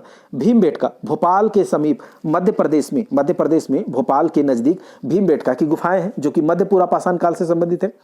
बोधोर सीधी के समीप मध्य प्रदेश में एक जगह है सीधी, वहां उसके नज़दीक है बोधोर, यह मध्य पाषाण युग के से संबंधित स्थल है। वहीं पर बागोर भीलवाड़ा के समीप राजस्थान में भीलवाड़ा के समीप नज़दीक बागोर नाम का जगह है, वह मध्य पाषाण काल से संबंधित है। मेजा के समीप उत्तर प्रदेश में महागढ़ है। सराय नाहर राय इंपॉर्टेंट है, याद रखिएगा। प्रतापगढ़, सराय नाहर राय प्रतापगढ़, और यह उत्तर प्रदेश में प्रतापगढ़ के नज़दीक है। पायसरा यह बिहार में मुंगेर के नज़दीक एक जगह है पायसरा, जो मध्य पाषाण युग से संबंधित है। अब हम लोग देखेंगे नवपाषाण काल। नवपाषाण काल का जो समय काल है वह 4000 ईसा पूर्व से 2500 ईसा पूर्व तक का है। नवपाषाण काल का जो समय काल है 4000 ईसा पूर्व से 2500 ईसा पूर्व तक का है। इस काल की शुरुआत 4000 ईसा पूर्व से होती है। नवपाषाण काल की शुरुआत 4000 ईसा पूर्व से होती है। नवपाषाण कालीन लोगों को बीज का ज्ञान हुआ, इससे वे फसल उपजाने लगे। अस्थायी निवास की अवधारणा नवपाषाण काल में आई, मतलब लोग परमानेंट टाइप से थोड़ा निवास करने लगे। इससे पहले लोग कहीं भी आते थे, जाते थे, रहते थे और शिकार करके अपना भोजन को संग्रहित करके भोजन करते थे। नवपाषाण काल में लोग अस्थायी निवास का प्रावधान आया, अवधारणा आया, और नवपाषाण काल में ही अस्थायी निवास का अवधारणा आया। इस काल में ही लोगों ने कुत्तों को पालतू बनाया। सर्वप्रथम नवपाषाण काल में ही लोगों ने कुत्तों को पालतू बनाया। इस काल के लोग पॉलिशदार पत्थर के औजारों और हथियार का प्रयोग करते थे। अब लोग कुछ और डेवलप हो गए, पहले बड़े बड़े पत्थरों के औजार बनाए, फिर छोटे छोटे बनाए। अब क्या किया, पॉलिश वगैरह, मतलब अच्छे से पेंट पॉलिश कर करके एक तीक्ष्ण नुकीला टाइप से औजार हथियार बनाने लगे। नवपाषाण काल की कुछ प्रमुख विशेषताएं हैं, याद रखिएगा कि इसमें कृषि का आरंभ हुआ। गर्तावास जो कि बुर्जहोम में पाया जाता है, गर्तावास या नवपाषाणी का काल स्थल है गर्तावास, बुर्जहोम, जहाँ से गर्तावास मिला है। वहीं पर मानव शव के साथ, मतलब लोग जो डेथ कर रहे हैं तो मालिक के साथ कुत्ते को भी, उसके पालतू कुत्ते को भी दफनाने का जो साक्ष्य है वह नवपाषाण काल से मिला है। बड़ी मात्रा में अस्थियों के औजार, हड्डियों के औजार नवपाषाण काल से मिले हैं। पोत निर्माण, ऊन के साक्ष्य, अस्थायी जीवन एवं समाज का निर्माण, यह सारे के सारे आपको नवपाषाण काल की विशेषताएं हैं। अब हम लोग देखेंगे आद्य ऐतिहासिक काल। आद्य ऐतिहासिक काल, जिसको मैंने बताया कि उसमें लिखित साक्ष्य तो हैं लेकिन उसे अभी तक पढ़ा नहीं जा सका है। आद्य ऐतिहासिक काल को दो भागों में बांटा गया है, एक तो ताम्रपाषाणिक युग और एक लौह युग। ताम्रपाषाणिक युग जो है वह 3500 ईसा पूर्व से 1200 ईसा पूर्व तक के समय को ताम्रपाषाणिक युग कहा गया। और ताम्रपाषाण युग सबसे पहले, धातुओं में सबसे पहले तांबे का यूज हुआ है, तो सबसे पहले ताम्रपाषाणिक युग ही है। तो ताम्रपाषाणिक काल है 3500 ईसा पूर्व से 1200 ईसा पूर्व तक के समय को ताम्रपाषाण काल कहा गया। लौह काल 1000 ईसा पूर्व से 600 ईसा पूर्व तक के समय को लौह काल कहा गया। ताम्रपाषाण काल मुख्यतः ग्रामीण संस्कृति थी, इसे कृषक संस्कृति, पशुचारिक संस्कृति एवं क्षेत्रीय संस्कृति भी कहा जाता था। ताम्रपाषाण काल मुख्यतः ग्रामीण संस्कृति थी, इसे कृषक संस्कृति, पशुचारिक संस्कृति एवं क्षेत्रीय संस्कृति भी कहा जाता है। वहीं पर ताम्रपाषाण कालीन लोग तांबे और पाषाण जो पत्थर होते हैं, पाषाण पत्थर का साथ साथ प्रयोग करते थे। यह भारत में कई संस्कृतियों का आधार बना। ताम्रपाषाण कालीन लोग जो होते थे वह तांबे और पत्थर का साथ साथ यूज करते थे, इसीलिए इसे ताम्रपाषाणिक युग कहा गया। दक्षिण पूर्वी राजस्थान की संस्कृति को आहार संस्कृति या आहार कहा जाता है। आहार का प्राचीन नाम ताम्रवर्ती था। दक्षिण पूर्वी राजस्थान की संस्कृति को आहार संस्कृति या आहार कहा जाता है और आहार का प्राचीन नाम ताम्रवर्ती था। नवदा टोली, एरन और नागदा मालवा संस्कृति के प्रमुख स्थल हैं।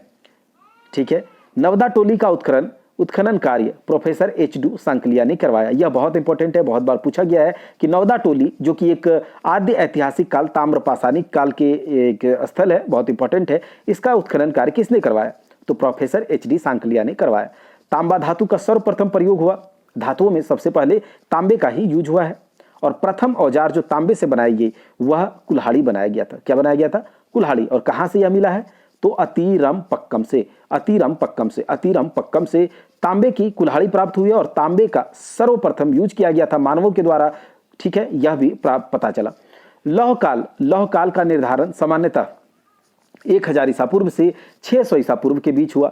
1000 ईसा पूर्व से तो लोहे का ज्ञान पहले लोगों को नहीं था, बाद में जैसे जैसे डेवलप हुए तो लोहे का ज्ञान हुआ, धातुओं में लोहे का ज्ञान हुआ, तो लौह युग का समय जो है वह 1000 ईसा पूर्व से 600 ईसा पूर्व के बीच किया जाता है। वहीं पर उत्तर भारत में लौह काल के साथ साथ चित्रित धूसर मृदभांड संस्कृति कायम हुई। चित्रित धूसर मृदभांड संस्कृति लौह काल के साथ साथ कायम हुई। दक्षिण भारत में लौह काल महापाषाण संस्कृति के समकालीन था। दक्षिण भारत में लौह काल जो था वह महापाषाण संस्कृति के समकालीन था। अब हम लोग देखेंगे आद्य ऐतिहासिक युग में हड़प्पा संस्कृति को। हड़प्पा संस्कृति सिंधु घाटी सभ्यता या फिर हड़प्पा सभ्यता को जो कहिए, तो इसको हम लोग अच्छे से डिटेल में देखेंगे। आप ध्यान से इसको सुनिए, वीडियो को अच्छे से देखिए। टेलीग्राम चैनल को ज्वाइन करके वहां पर इसके पीडीएफ को डाल दिया जाएगा। आप इसे आसानी से 2 या 3 बार में पूरा याद हो जाएगा। सुनिए और एक बार रिवीजन कर लीजिए पीडीएफ से, बस इतना करना है। इसके बाद क्राउन जी के कर लीजिएगा। जैसे कि आप वैष्णो देवी के मंदिर जाते हैं तो आपको भैरव बाबा का दर्शन करना अनिवार्य है, तभी जाकर आपका सफल होगा दर्शन करना। उसी तरीके से अगर आप एनसीईआरटी सार संकलन को देख रहे हैं तो आपको क्राउन जीके को भी देखना चाहिए, तब जाकर आपका एक प्रॉपर तरीके से तैयारी होगा। उसके बाद ऑब्जेक्टिव भी लगाना होगा। ऑब्जेक्टिव जीके क्राउन का और ल्यूसेंट का, इन दोनों में से आप कोई भी लगा सकते हैं। हम दोनों करवा देंगे, आप दोनों देख लीजिएगा, ठीक है। ऐसे हमारा पूरा तैयारी हो जाएगा जनरल साइंस और जनरल नॉलेज का, ठीक है। चलिए अब हम लोग हड़प्पा सभ्यता देखेंगे। रेडियो कार्बन यानी कि कार्बन 14 एक टेक्नोलॉजी है जिसके द्वारा जीवाश्मों का एक स्पेसिमेन नमूना लिया जाता है और उस पद्धति के आधार पर, इस टेक्नोलॉजी के आधार पर उसके एज का पता लगाया जाता है। तो हड़प्पन सिविलाइजेशन में जितने भी पुरातात्विक साक्ष्य जो एविडेंसेस प्राप्त हुए हैं उसका जो एज का पता हमें लगाया गया है, मिला है, तो कार्बन 14 के टेक्नोलॉजी के आधार पर सिंधु सभ्यता की जो सर्वमान्य तिथि है वह 2350 ईसा पूर्व से 1750 ईसा पूर्व मानी गई है। 2350 ईसा पूर्व से 1750 ईसा पूर्व मानी गई है। व्हीलर ने हड़प्पा को सुमेरियन सभ्यता का उपनिवेश कहा है। व्हीलर ने हड़प्पा को सुमेरियन सभ्यता का उपनिवेश कहा है। ये सुमेरियन सभ्यता क्या है, मेसोपोटामिया सभ्यता क्या है, इराक अभी जो है वही सुमेरियन सभ्यता, वही मेसोपोटामियन सभ्यता।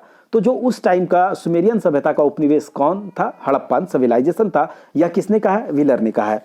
सर जॉन मार्शल सिंधु सभ्यता शब्द का प्रयोग करने वाले पहले पुरातत्वविद थे। सिंधु सभ्यता शब्द का सबसे पहले प्रयोग करने वाले पुरातत्वविद जो आर्कियोलॉजिस्ट थे वो कौन थे, सर जॉन मार्शल थे। सिंधु सभ्यता को कांस्य युग में रखा जाता है। सिंधु सभ्यता को कांस्य युग में रखा जाता है।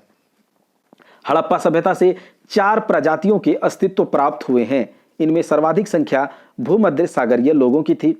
इसके अलावा प्रोटो ऑस्ट्रेलॉइड, मंगोलॉइड तथा अल्पाइन लोगों का भी निवास था, लेकिन सबसे ज्यादा जो जनसंख्या थी हड़प्पन सिविलाइजेशन में वह भूमध्य सागरीय लोगों का था। यहाँ निग्रो प्रजाति के लोग नहीं रहते थे। अगर आपसे पूछा जाएगा कि क्या हड़प्पा सभ्यता में निग्रो प्रजाति के लोग रहते थे तो बोलिएगा नहीं।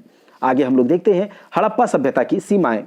उत्तरी सीमा मांडा जम्मू कश्मीर, दक्षिणी सीमा दैमाबाद जो कि महाराष्ट्र में पड़ता है, पश्चिमी सीमा बलूचिस्तान सुतका गेंडोर जो कि बलूचिस्तान जो कि अभी पाकिस्तान में है, और जो इसकी पूर्वी सीमा है वह उत्तर प्रदेश के आलमगीरपुर में जो कि मेरठ जिले में पड़ता है। फिर से एक बार देखिए, जो हड़प्पा सभ्यता की सीमाएं थी वह उत्तर में जम्मू कश्मीर में मांडा, दक्षिण में महाराष्ट्र में दैमाबाद, पूरब में उत्तर प्रदेश के मेरठ जिले में आलमगीरपुर और पश्चिम में पाकिस्तान के बलूचिस्तान में सुतका गेंडोर। तो ये हड़प्पा सभ्यता की सीमाएं हैं। उत्तर में जम्मू कश्मीर, दक्षिण में महाराष्ट्र, पूर्व में उत्तर प्रदेश और दक्षिण में बलूचिस्तान पाकिस्तान में। अब हम लोग देखते हैं सिंधु सभ्यता की जो लिपि थी वह भाव चित्रात्मक थी और अभी इसे पढ़ा नहीं जा सका, इसीलिए हम लोग इसे आद्य ऐतिहासिक युग में ही रखते हैं। यह जो लिपि थी वह दाईं से बाईं और बाईं से दाईं लिखी जाती थी। सिंधु सभ्यता की लिपि जो थी वह चित्रात्मक थी, भाव चित्रात्मक थी, पिक्टोरियल थी, पिक्चर फॉर्मेट में लिखा गया है। तो अभी तक पढ़ा नहीं जा सका है कि आखिर कहा क्या गया है इसमें। और यह जो लिपि थी वह दाईं से बाईं और बाईं से दाईं लिखी जाती थी। सिंधु सभ्यता के लोगों ने नगरों और घरों के विन्यास के लिए, जो वहां पर कहेगा कि लोग कैसे घर बनाए, कैसे रोड वहां का था, तो ग्रिड पद्धति उसने अपनाया था। घरों के दरवाजे और खिड़कियां सड़क की ओर न खुलकर पीछे की ओर खुलते थे। तो यह बहुत इंपॉर्टेंट है कि सिंधु घाटी सभ्यता में जो घर होते थे उसके जो खिड़कियां या दरवाजे होते थे क्या सड़क की ओर खुलते थे? तो नहीं, वह सारे के सारे पीछे की ओर मुड़ते थे। केवल एक ऐसा लोथल नगर ही था जिसमें घरों के दरवाजे मुख्य सड़क की ओर खुलते थे। इंपॉर्टेंट है, याद रखिएगा, केवल सिंधु घाटी सभ्यता में लोथल ही एक ऐसा जगह था जिसमें कि घरों के दरवाजे मुख्य सड़क की ओर खुलते थे। सिंधु सभ्यता की मुख्य फसलें थी गेहूं और जौ। वहां पर माप की इकाई थी 16 के अनुपात में थी। माप की इकाई सिंधु सभ्यता घाटी सभ्यता में 16 के अनुपात में थी। मोहनजोदड़ो से प्राप्त अन्नागार, तो अन्नागार कहां से प्राप्त हुआ है? मोहनजोदड़ो से। मोहनजोदड़ो से प्राप्त अन्नागार सैंधव सभ्यता की सबसे बड़ी इमारत। मोहनजोदड़ो से प्राप्त अन्नागार सैंधव सभ्यता की, सिंधु घाटी सभ्यता की सबसे बड़ी इमारत है। मोहनजोदड़ो से प्राप्त बृहत स्नानागार, तो मोहनजोदड़ो से अन्नागार भी प्राप्त हुआ है। बृहत स्नानागार भी मोहनजोदड़ो से प्राप्त हुआ है, का एक प्रमुख स्मारक है मोहनजोदड़ो का, जिसके मध्य में एक स्थित स्नान कुंड है। ठीक है, ग्रेट बाथ जिसको कहा जाता है। वह 11.88 मीटर लंबा, 7.01 मीटर चौड़ा, 2.43 मीटर गहरा है। इंपॉर्टेंट है, यह आएगा नहीं। सैंधववासी मिठास के लिए किसका प्रयोग करते थे? चीनी का या फिर शहद का? तो सैंधववाटी जो है, सैंधववासी मिठास के लिए शहद का प्रयोग करते थे। हड़प्पा संस्कृति का शासन संभवतः वणिक वर्गों के हाथों में था, यानी कि व्यापारियों के हाथों में था।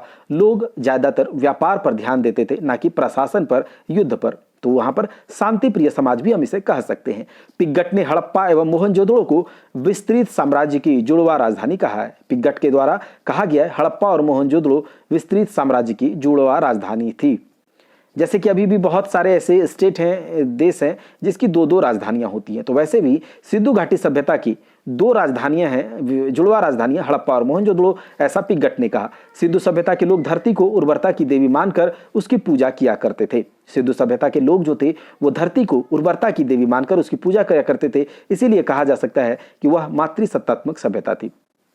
वृक्ष पूजा एवं शिव पूजा के प्रचलन के साक्ष्य भी सिंधु घाटी सभ्यता से मिले हैं। वृक्ष पूजा और शिव पूजा के प्रचलन के, जैसे कि पशुपति की पूजा मूर्ति मिली है। ठीक है, वहीं पर स्वास्तिक चिन्ह संभवतः हड़प्पा सभ्यता की ही देन है। सिंधु सभ्यता के नगरों में किसी भी मंदिर के अवशेष नहीं मिले हैं। सिंधु सभ्यता के नगरों में मंदिर के अवशेष मिले हैं या नहीं? तो नहीं मिले हैं। सिंधु घाटी के लोग पशुपति की पूजा करते थे। सिंधु सभ्यता में मातृदेवी की उपासना सर्वाधिक प्रचलित थी। पशुओं में कुबड़ वाला सांड इस सभ्यता के लोगों के लिए विशेष पूजनीय था। शवों को जलाने, गाड़ने दोनों प्रथाएं प्रचलित थी। हड़प्पा में शवों को दफनाने जबकि मोहनजोदड़ो में जलाने की प्रथा विद्यमान थी। याद कीजिएगा, हड़प्पा में शवों को दफनाया जाता था जबकि मोहनजोदड़ो में शवों को जलाया जाता था। हड़प्पा में शवों को दफनाया जाता था जबकि मोहनजोदड़ो में शवों को जलाया जाता था। लोथल एवं कालीबंगा में युग्म समाधियां मिलती हैं। लोथल एवं कालीबंगा में मतलब एक साथ दो दो लोगों को गाड़े जाने का भी प्रमाण मिला है। कहां से? तो लोथल एवं कालीबंगा से। अब हम लोग थोड़ा सा देखते हैं सैंधव घाटी सभ्यता के कुछ प्रमुख स्थल। खोजकर्ता कौन थे, उसका खोज कब किया गया और किस नदी के तट पर, और इसका स्थिति अभी वर्तमान में क्या है, यह इंपॉर्टेंट है, यह पूछा जाता है, तो इसे आप याद रखिएगा। प्रमुख स्थल है, जैसे प्रमुख स्थल को देखेंगे, उसके बाद हम लोग वर्ष बोलेंगे, किस वर्ष इसका खोज किया गया, किसने खोजा है, किसके द्वारा खोजा गया, किसके द्वारा खोजकर्ता कौन है, किस नदी के तट पर है और उसकी वर्तमान स्थिति कौन सी है। तो हड़प्पा सिंधु घाटी सभ्यता का सबसे प्रमुख स्थल सबसे पहला हड़प्पा है। इसकी खोज 1921 में दयाराम साहनी के द्वारा की गई। हड़प्पा रावी नदी के तट पर है, रावी नदी के बाएं तट पर। अभी यह पाकिस्तान के मोंटगोमरी जिला में स्थित है। अगला है मोहनजोदड़ो। राखल दास बनर्जी इसके उत्खनन करता है। 1922 में इसकी खोज की गई थी। सिंधु घाटी के सिंधु नदी के बाएं तट पर मोहनजोदड़ो है। अभी यह पाकिस्तान के सिंध प्रांत के लरकाना जिले में स्थित है। वहीं पर चनहुदड़ो सिंधु नदी के तट पर है। गोपाल मजुमदार ने इसका खोज किया और अभी यह सिंध प्रांत पाकिस्तान में स्थित है। घग्गर कालीबंगा जो कि घग्गर नदी के तट पर स्थित है, इस जो कि अभी राजस्थान हनुमानगढ़ जिला में स्थित है। और इसकी खोज आपको एक काम करना है, यह वाला PDF से आप इसे देख लीजिएगा, 2 बार 3 बार देख लीजिएगा, याद हो जाएगा। मैं अभी केवल प्रमुख स्थल और कौन से नदी के तट पर है यह इंपॉर्टेंट, इसलिए इसे याद रखिएगा। कोटदीजी सिंधु घाटी के बाएं तट पर है। कोटदीजी जैसे कि मोहनजोदड़ो था सिंधु नदी के बाएं तट पर, वैसे ही कोटदीजी भी सिंधु के बाएं तट पर है।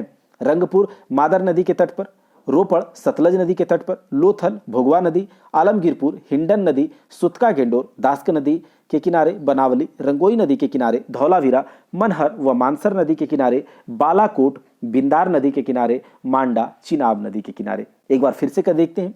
हड़प्पा रावी नदी के बाएं तट पर, मोहनजोदड़ो सिंधु नदी के बाएं तट पर, चन्हुदड़ो सिंधु नदी के तट पर, सिंधु नदी के किनारे, कालीबंगन घग्गर नदी के किनारे, कोटदीजी सिंधु के बाएं तट पर, सिंधु नदी के बाएं तट पर, रंगपुर मादर नदी के तट पर, रोपड़ सतलज नदी के तट पर, लोथल भोगवा नदी के तट पर, भोगवा नदी के किनारे, आलमगीरपुर हिंडन नदी के किनारे, सुतका गेंडोर दास्क नदी के किनारे, बनावली रंगोई नदी के किनारे, धौलावीरा धौलावीरा मनहर व मानसर नदी के किनारे, बालाकोट बिंदार नदी के किनारे, मांडा चिनाब नदी के किनारे। तो यह इंपॉर्टेंट पीडीएफ है, आप इसे देखकर याद रख लीजिएगा, या फिर इतना ही आपके लिए बहुत इंपॉर्टेंट होगा। अब इसके बारे में कुछ जानकारी लेते हैं कि आग में पकी हुई मिट्टी को टेराकोटा कहा जाता है। हड़प्पा संस्कृति के सर्वाधिक स्थल गुजरात में मिले हैं। आज़ादी के बाद जो है हड़प्पा संस्कृति के सर्वाधिक स्थल कहाँ मिले हैं? गुजरात में मिले हैं। सिंधु घाटी के लोगों की एक महत्वपूर्ण रचना नृत्य करती हुई बालिका की मूर्ति है जो कांस्य से निर्मित है। मोहनजोदड़ो का अर्थ होता है मृदों का टीला। सिंधु सभ्यता की लिपि में 64 मूल चिन्ह तथा 250 से 400 तक अक्षर हैं। लिपि में सर्वाधिक प्रचलित चिन्ह मछली का है। तो यहाँ पर चित्रात्मक लिपि मैंने बताया कि चित्र के द्वारा कुछ बातें लिखने का बताने का कोशिश किया गया है, लेकिन अभी तक पढ़ा नहीं जा सका है। सैंधव सभ्यता के विनाश का संभवतः सबसे प्रभावी कारण बाढ़ था। हड़प्पा तथा मोहनजोदड़ो की खुदाइयों से पता चला है कि कई बार इन नगरों का पुनर्निर्माण किया गया था। हड़प्पा संस्कृति यानी कि सिंधु घाटी सभ्यता में कुछ वस्तुएं कहीं से इंपोर्ट किया जाता था, मंगाया जाता था। तो वो कौन कौन सी वस्तुएं, कौन कौन सी धातुएं हैं जो कि जिनका इनको पता था और वो कहाँ से मंगवाते थे। सोना को मंगवाया जाता था कर्नाटक कोलार क्षेत्र से, फारस और अफगानिस्तान से। सोना को कर्नाटक, फारस और अफगानिस्तान से मंगाया जाता था। चांदी को मद्रास, फारस और अफगानिस्तान से मंगाया जाता था। तांबा जो कि खेतड़ी राजस्थान, इंपॉर्टेंट है, यह याद रखिएगा कि खेतड़ी राजस्थान तांबे के लिए प्रसिद्ध है और यहीं से सिंधु घाटी सभ्यता में भी तांबा मंगाया जाता था और बलूचिस्तान और अफगानिस्तान से। टीन को मध्य एशिया, ईरान, अफगानिस्तान से मंगाया जाता था। टीन को मध्य एशिया, ईरान और अफगानिस्तान से मंगाया जाता था। सीसा को राजस्थान, दक्षिणी भारत, ईरान और अफगानिस्तान से मंगाया जाता था। गोमेद को सौराष्ट्र, गुजरात से मंगाया जाता था। फिरोजा को फारस से, लाजवर्द एक मनी होती थी, एक पत्थर टाइप से, वो बदख्शां अफगानिस्तान से और बलूचिस्तान से मंगाया जाता था। शिलाजीत को हिमालय क्षेत्र से मंगाया जाता था। जूब मनी को महाराष्ट्र से, स्टेटाइट को ईरान से, हरा अमेजन नीलगिरी पहाड़ियों से मंगाया जाता था। अलवास्ट राजस्थान और बलूचिस्तान से मंगाया जाता था। वैदूर्य बदख्शां अफगानिस्तान से और बदख्शां अफगानिस्तान से लाजवर्द मनी भी मंगाई जाती थी और वैदूरी भी। स्फटिक दक्कन के पठार से, उड़ीसा और बिहार से मंगाए जाते थे। स्फटिक हरित मनी दक्षिण भारत से मंगाया जाता था। डापर बिटुमन बलूचिस्तान से मंगाया जाता था। सैल खड़ी राजस्थान, गुजरात और बलूचिस्तान से मंगाया जाता था। नील रत्न बदख्शां से मंगाया जाता था। इससे पहले लाजवर्द और कहाँ से मंगाया जाता था? तो लाजवर्द जो है, लाजवर्द एक मनी बदख्शां अफगानिस्तान से मंगाया जाता था। और बदख्शां से क्या मंगाया जाता था इसको आपको बताना है कमेंट में। और बैदूरी जो कि था बदख्शां से ही मंगाया जाता था। नील रत्न भी बदख्शां से मंगाया जाता था और स्लेट कांगड़ा से मंगाया जाता था। तो यह इंपॉर्टेंट है, इसे एक बार दो बार सुनिए, आसानी से याद हो जाएगा। अब हम लोग देखेंगे कि हड़प्पा संस्कृति का जो पतन हुआ, कि कैसे उनका पतन हुआ और कौन कौन से लोगों के द्वारा क्या क्या मत दिया गया है। जो व्हीलर व गार्डन ने बोला कि यह आर्यों द्वारा विनाश किया गया हड़प्पा सभ्यता का। व्हीलर व गार्डन के द्वारा कहा गया है कि आर्यों द्वारा विनाश किया गया है किसका? हड़प्पन सिविलाइजेशन का। वहीं पर मार्शल मैके व एस.आर. राव के द्वारा कहा गया है कि भीषण बाढ़ द्वारा यह नष्ट हुआ है। भीषण बाढ़ के द्वारा सिंधु घाटी सभ्यता के नष्ट होने का जो मत है उसका संबोधन जो समर्थन किया है वह किसने किया है? मार्शल मैके व एस.आर. राव ने। यह इंपॉर्टेंट है। उसके बाद सर जॉन मार्शल ने क्या कहा? प्रशासनिक शिथिलता के कारण पतन। दयाराम साहनी के द्वारा कहा गया जल प्लावन एवं भूतत्विक परिवर्तनों द्वारा विनाश हुआ है। तो वहीं पर ऑरेल स्टाइन ने कहा है वर्षा की कमी से कृषि व पशुपालन नहीं होने लगा, जिससे कि लोग धीरे धीरे खत्म होते रहे। ये था कुछ इंपॉर्टेंट प्रस्तुत विद्वान और उनके द्वारा जो मत दिया गया कि कैसे सिंधु घाटी सभ्यता का पतन हुआ। अब हम लोग देखेंगे एनसीईआरटी सार संकलन से वैदिक काल को। वैदिक काल का विभाजन ऋग वैदिक काल जो कि 1500 ईसा पूर्व से 1000 ईसा पूर्व और उत्तर वैदिक काल 1000 ईसा पूर्व से 600 ईसा पूर्व में किया गया है।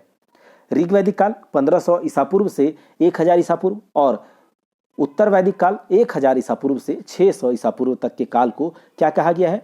वैदिक काल कहा गया है। और इसमें से ऋग वैदिक काल और उत्तर वैदिक काल को हम पढ़ेंगे। सबसे पहले हम लोग देखेंगे ऋग वैदिक काल। ऋग वैदिक काल के लोगों द्वारा सर्वप्रथम तांबे का प्रयोग किया गया था। ऋग्वेद में आयस नामक धातु का उल्लेख है और संभवतः यही आयस धातु तांबे थे। वहीं पर मैक्स मुलर आर्यों को आदि देश मध्य एशिया का मानते हैं।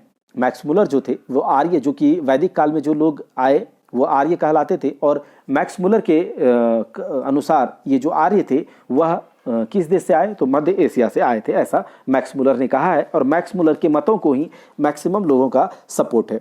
वहीं पर मैक्स मुलर ने आर्यों का मूल निवास स्थान मध्य एशिया को माना और आर्यों द्वारा निर्मित सभ्यता वैदिक सभ्यता कहलाई। सिंधु सभ्यता के विपरीत आर्य सभ्यता एक ग्रामीण सभ्यता थी, जबकि सिंधु सभ्यता शहरी सभ्यता थी। उनकी भाषा संस्कृत थी। सिंधु सभ्यता की जो वैदिक सभ्यता के लोग जो थी उनकी भाषा संस्कृत थी। आर्य समाज जो था वह पितृ प्रधान था, जबकि जो सिंधु घाटी सभ्यता था वह मातृ प्रधान था। समाज की सबसे छोटी इकाई कुल होती, जिसे परिवार भी कहा जाता था, और इसका मुखिया कुलप कहलाता था। आर्यों ने प्रशासनिक इकाई को 5 भागों में बांटा था। सबसे छोटी इकाई जो होती थी वह कुल होता था, उसके बाद ग्राम, विस, जन तथा राष्ट्र। फिर से याद कीजिए, कुल, ग्राम, विस, जन तथा राष्ट्र। ग्राम का मुखिया ग्रामिणी एवं विस का प्रधान विस्पति कहलाता था। ग्राम का मुखिया ग्रामिणी तथा विस का प्रधान विस्पति कहलाता था। जन के शासक को राजन कहा जाता था। राज्याधिकारियों में पुरोहित एवं सेनानी प्रमुख थे। राज्याधिकारियों में पुरोहित एवं सेनानी प्रमुख थे। सूत, रत्कार तथा कम्मादी नामक अधिकारी रत्नीन कहे जाते थे।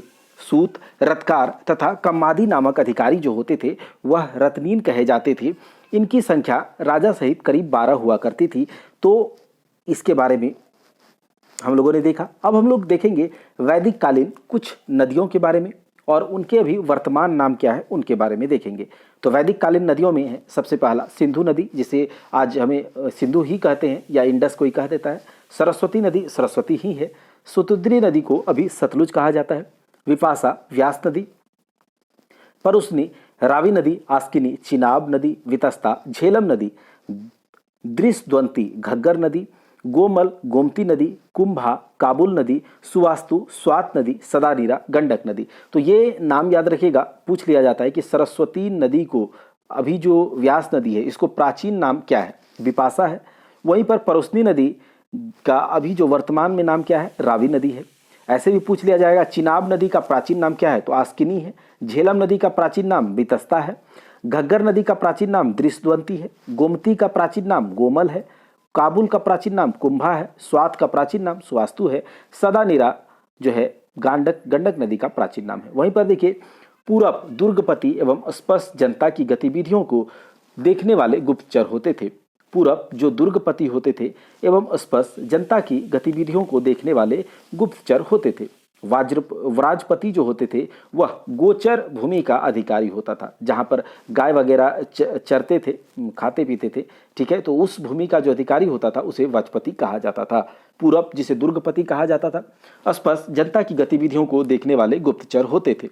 वहीं पर उग्र जो होता था वह एक तरह का पुलिस होता था वैदिक सभ्यता में, जो कि अपराधियों को पकड़ने का कार्य करता था।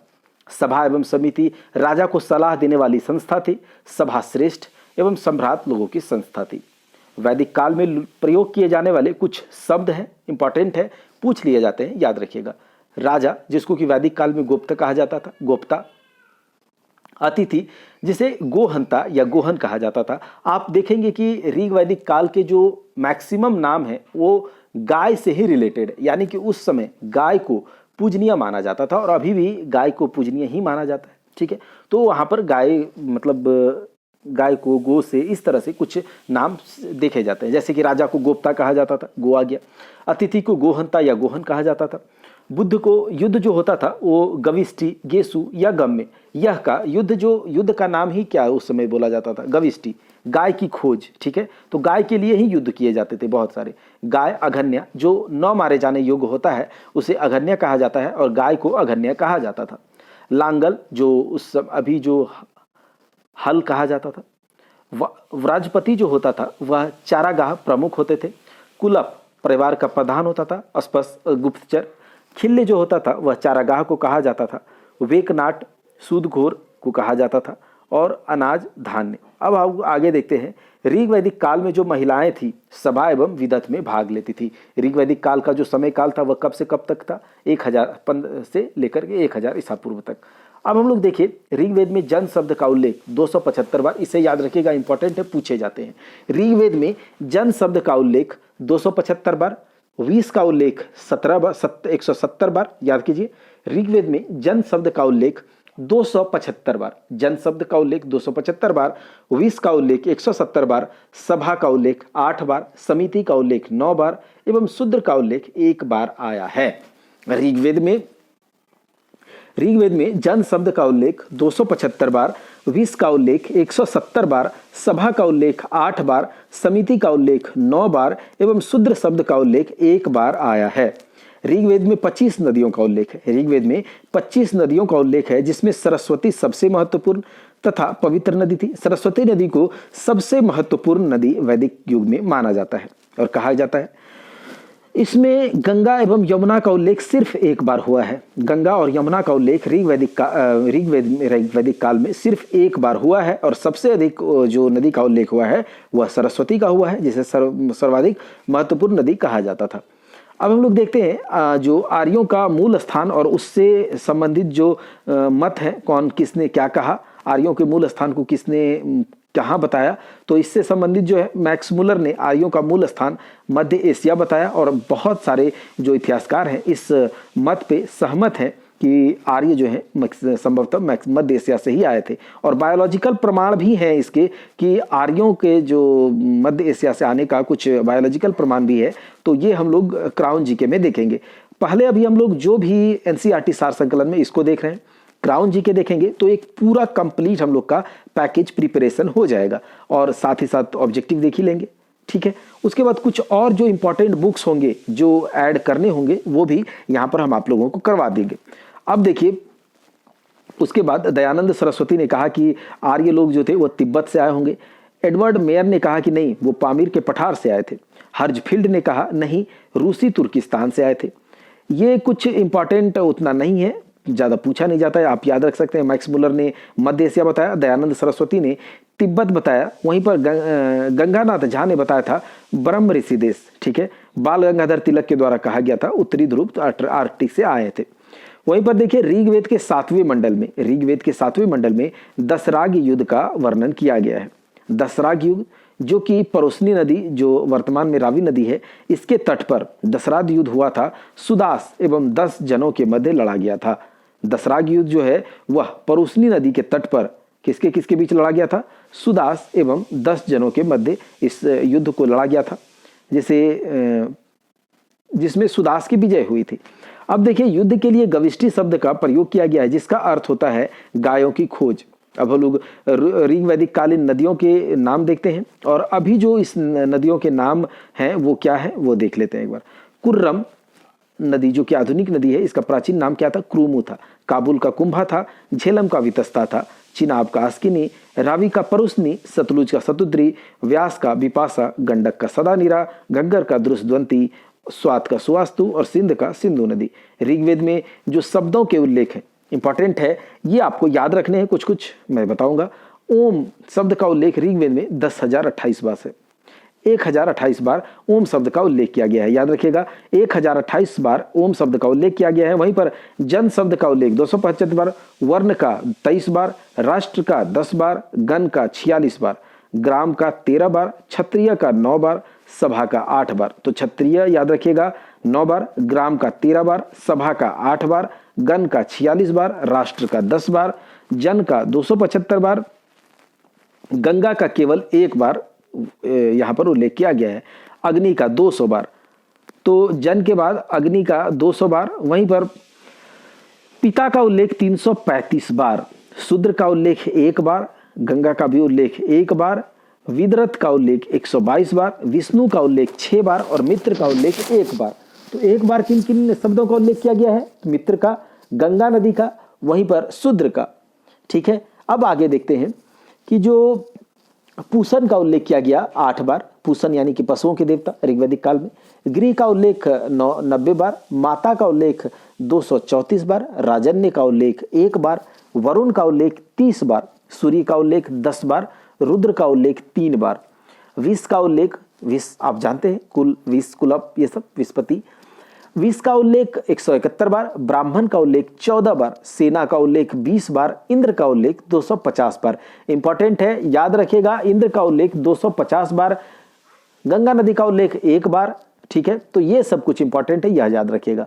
वहीं पर इंद्र का उल्लेख 250 बार, गौ शब्द का उल्लेख 176 बार, यह इंपॉर्टेंट है, इसे याद रखिएगा। गौ का उल्लेख 176 बार, इंद्र का उल्लेख 250 बार, अश्व का उल्लेख 315 बार, समुद्र का उल्लेख 1 बार, कुलप का उल्लेख 2 बार, वैश्य का उल्लेख 1 बार, समिति का उल्लेख 9 बार, सोम का उल्लेख इंपॉर्टेंट है, इसे याद रखिएगा। इंद्र का उल्लेख 250, सोम का उल्लेख 120 और वरुण का उल्लेख 200 बार किया गया है। इस अग्नि का उल्लेख 200 बार किया गया है, इसे आप याद रखिएगा। वहीं पर समिति का 9 बार, यमुना का 3 बार, गंगा का 1 बार, यमुना का 3 बार, सोम का 120 बार, कृषि का 24 बार। तो यह आप 2 बार देखिए, आपको याद हो जाएगा। वहीं पर विधवा अपने मृतक पति के छोटे भाई देवर से विवाह कर सकती थी ऋग्वैदिक काल में। अब देखिए हम लोगों से ये कितना आगे था। कहते हैं दयानंद सरस्वती जी के द्वारा कहा गया था, वेदों की ओर लौटो। हम लोग कहते हैं अभी हम लोग मॉडर्न समाज में जी रहे हैं, ऐसा नहीं है। वैदिक काल के लोग हमसे बहुत ज़्यादा आगे थे, सोच में भी और सब कुछ में। देखिए यहाँ से पता चलता है कि जब अभी कोई अगर व्यक्ति का देहांत हो जाता है तो वह अपने छोटे भाई के पति से शादी करे, ऐसा बहुत लोग कहने लगेगा नहीं करे, ये करे। लेकिन उस समय ऐसा प्रावधान था कि अगर पति मर जाता है तो उसके छोटे भाई से शादी कर सकता है, और इस प्रथा को नियोग कहा जाता था। कब? तो ऋग्वैदिक काल में।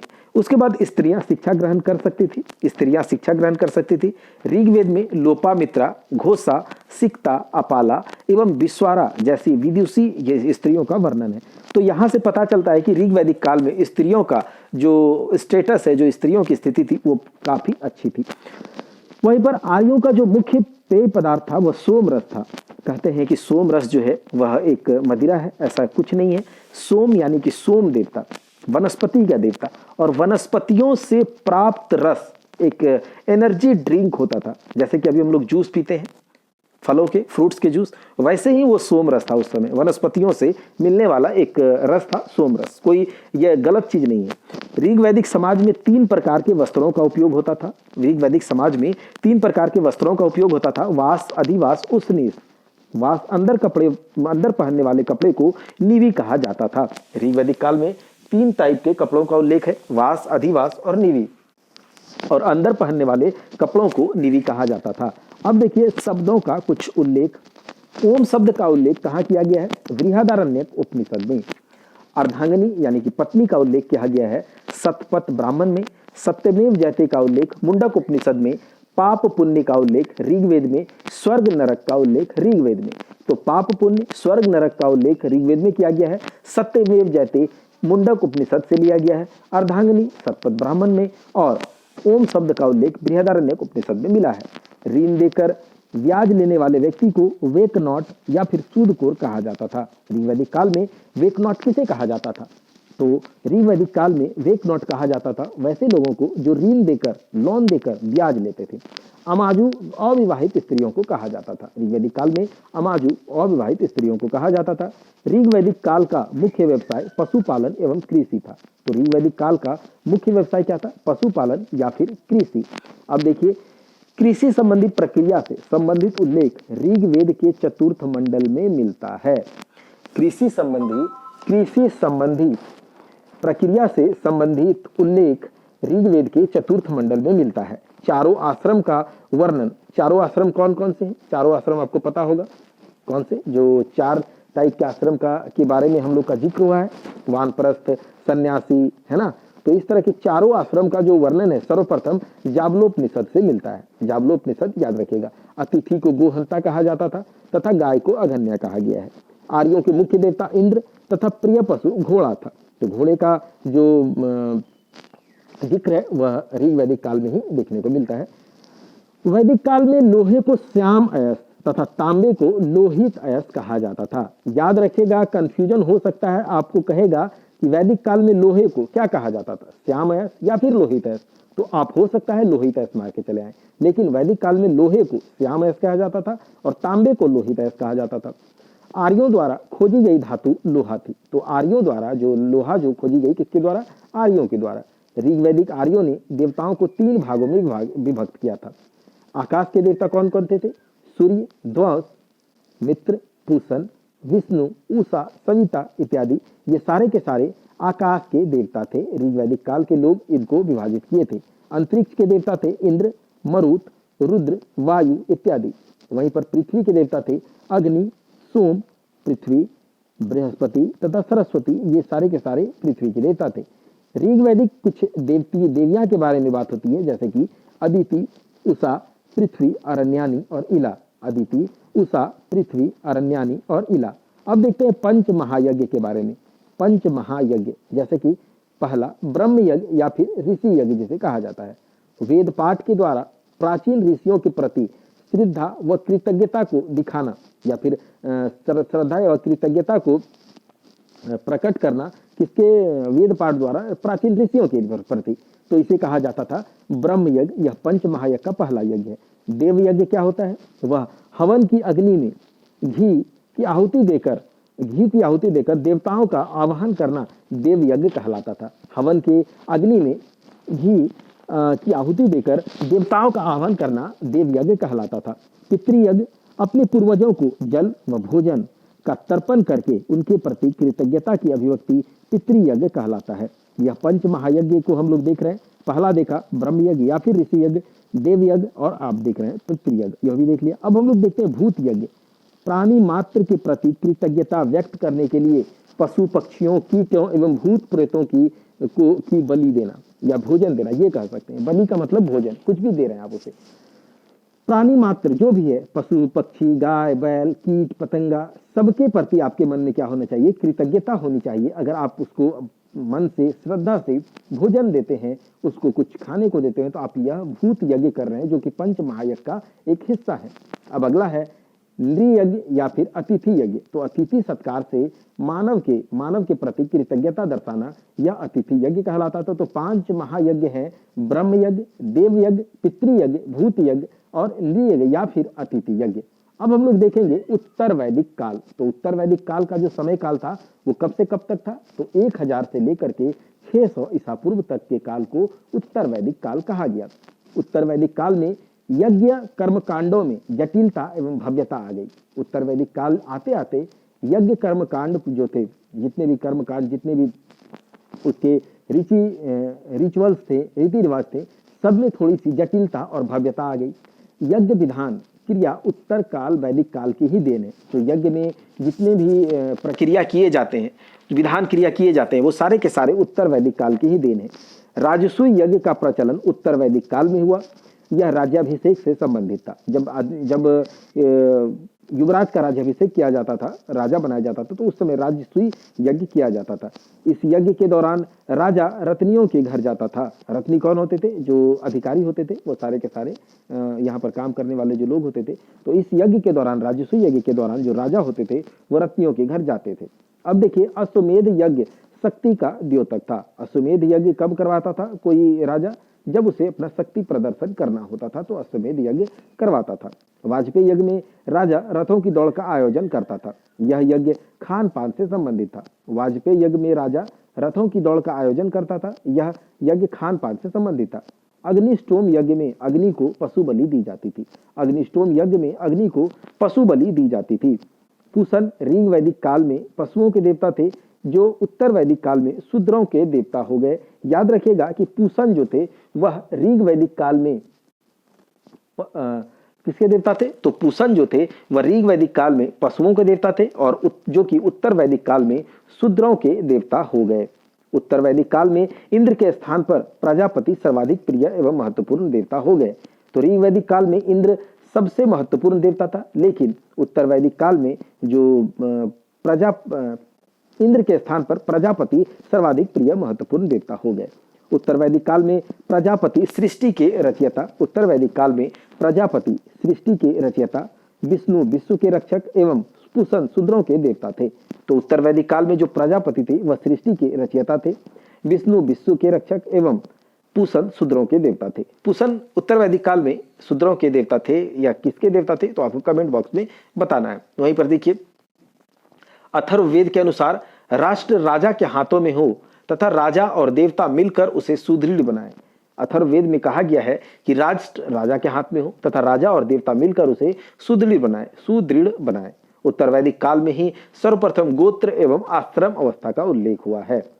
आपसे पूछा जाएगा गोत्र एवं आश्रम व्यवस्था का उल्लेख किस काल में किया गया, ऋग वैदिक काल में, उत्तर वैदिक काल में, हड़प्पन सभ्यता में। तो गोत्र एवं आश्रम का सर्व व्यवस्था का उल्लेख जो है उत्तर वैदिक काल में ही शुरुआत हुआ।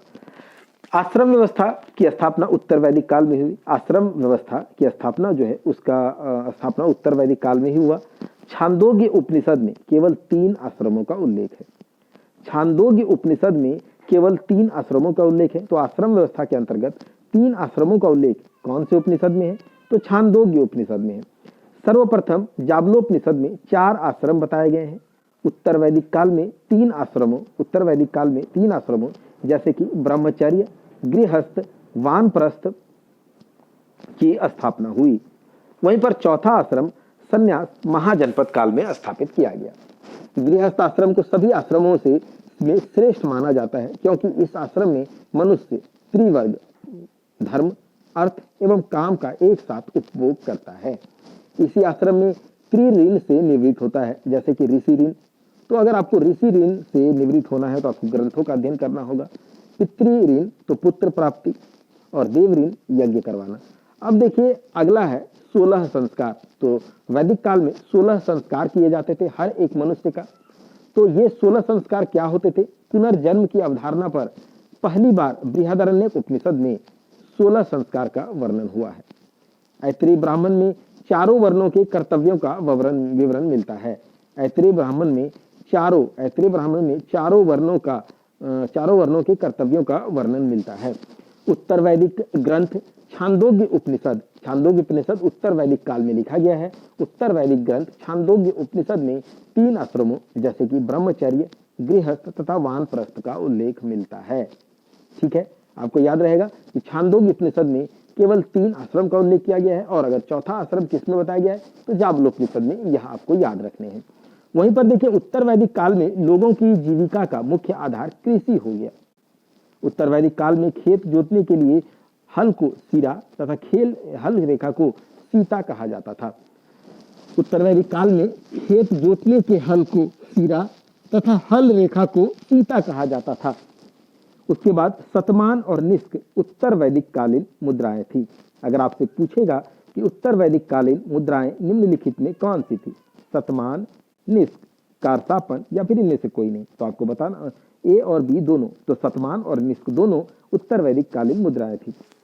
भारत का सर्वाधिक प्राचीन दर्शन सांख्य दर्शन है, जिसमें प्रकृति को मूल कहा गया है। भारत में सर्वाधिक प्राचीन सांख्य दर्शन है जिसमें प्रकृति को मूल कहा गया है।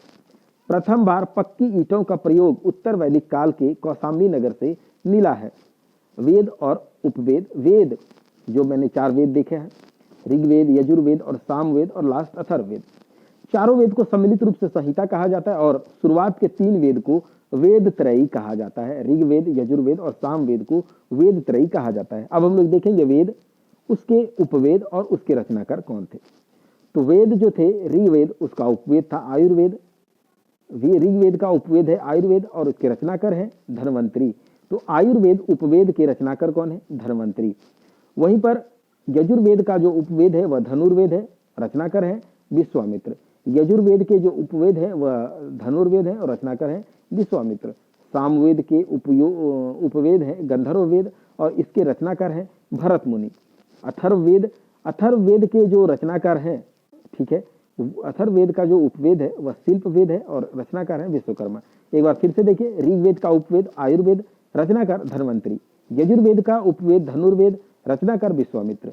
सामवेद का उपवेद गंधर्ववेद, रचनाकार भरत मुनि। अथर्ववेद का उपवेद शिल्पवेद, रचनाकार विश्वकर्मा।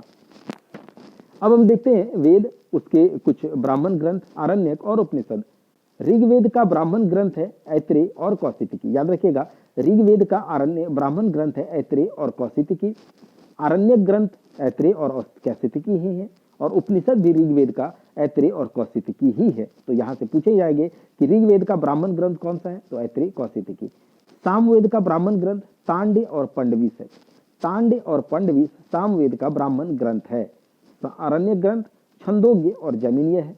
आरण्यक ग्रंथ छंदोग्य और जमीनीय ये सामवेद का है। वहीं पर उपनिषद की बात करें तो छांदोग्य उपनिषद और जैमिनीय उपनिषद, तो केवल जो आरण्यक था छांदोग्य और जैमिनीय वही उपनिषद हो गया जब उसमें उपनिषद लग गया, छांदोग्य उपनिषद और जैमिनीय उपनिषद। यजुर्वेद का जो ब्राह्मण ग्रंथ है वह है तैत्तिरीय और शतपथ। आरण्यक इसके हैं तैत्तिरीय और शतपथी, और उपनिषद जो है यजुर्वेद के वह है तैत्तिरीय, बृहदारण्यक, ईशोपनिषद। अथर्ववेद का जो ब्राह्मण ग्रंथ है वह गोपथ है, और अथर्ववेद का कोई अपना आरण्यक नहीं है, लेकिन इसके जो उपनिषद है मुंडक उपनिषद अथर्ववेद के ही उपनिषद हैं। वहीं पर कुछ षड दर्शन जिसके बारे में हमने बात किया था, 6 दर्शन के बारे में, और जो उपनिषद को 6 भागों में बांटा गया दर्शनों में, तो इस उपनिषद के प्रवर्तक कौन है, यानी कि इसके द्वारा किसने इसका को लिखा है, और जो यहाँ पर कुछ व्याख्याकार या कुछ विद्वान उस दर्शन से रिलेटेड है। तो मीमांसा के जो प्रवर्तक थे वह जैमिनी थे, मीमांसा सूत्र कहा जाता है। वेदांत के जो प्रवर्तक थे वेदरायण थे, ब्रह्म सूत्र कहा जाता है। न्याय के जो प्रवर्तक थे न्याय दर्शन के गौतम थे, और न्याय सूत्र कहा जाता है इसे। उसके बाद वैशेषिक दर्शन के जो प्रवर्तक थे वह ऋषि कनाद थे, और वैशेषिक सूत्र इसके सूत्र को कहा जाता है। वहीं पर सांख्य दर्शन के जो प्रवर्तक थे वह कपिल थे, कपिल मुनि थे, और सांख्य सूत्र इसे कहा जाता है। वहीं पर योग दर्शन के जो प्रवर्तक थे वह पतंजलि थे, और योग सूत्र इन्होंने लिखा है। अब आगे हम लोग देखेंगे धार्मिक आंदोलन में बौद्ध धर्म और जैन धर्म अगले क्लास में, अगले पार्ट में।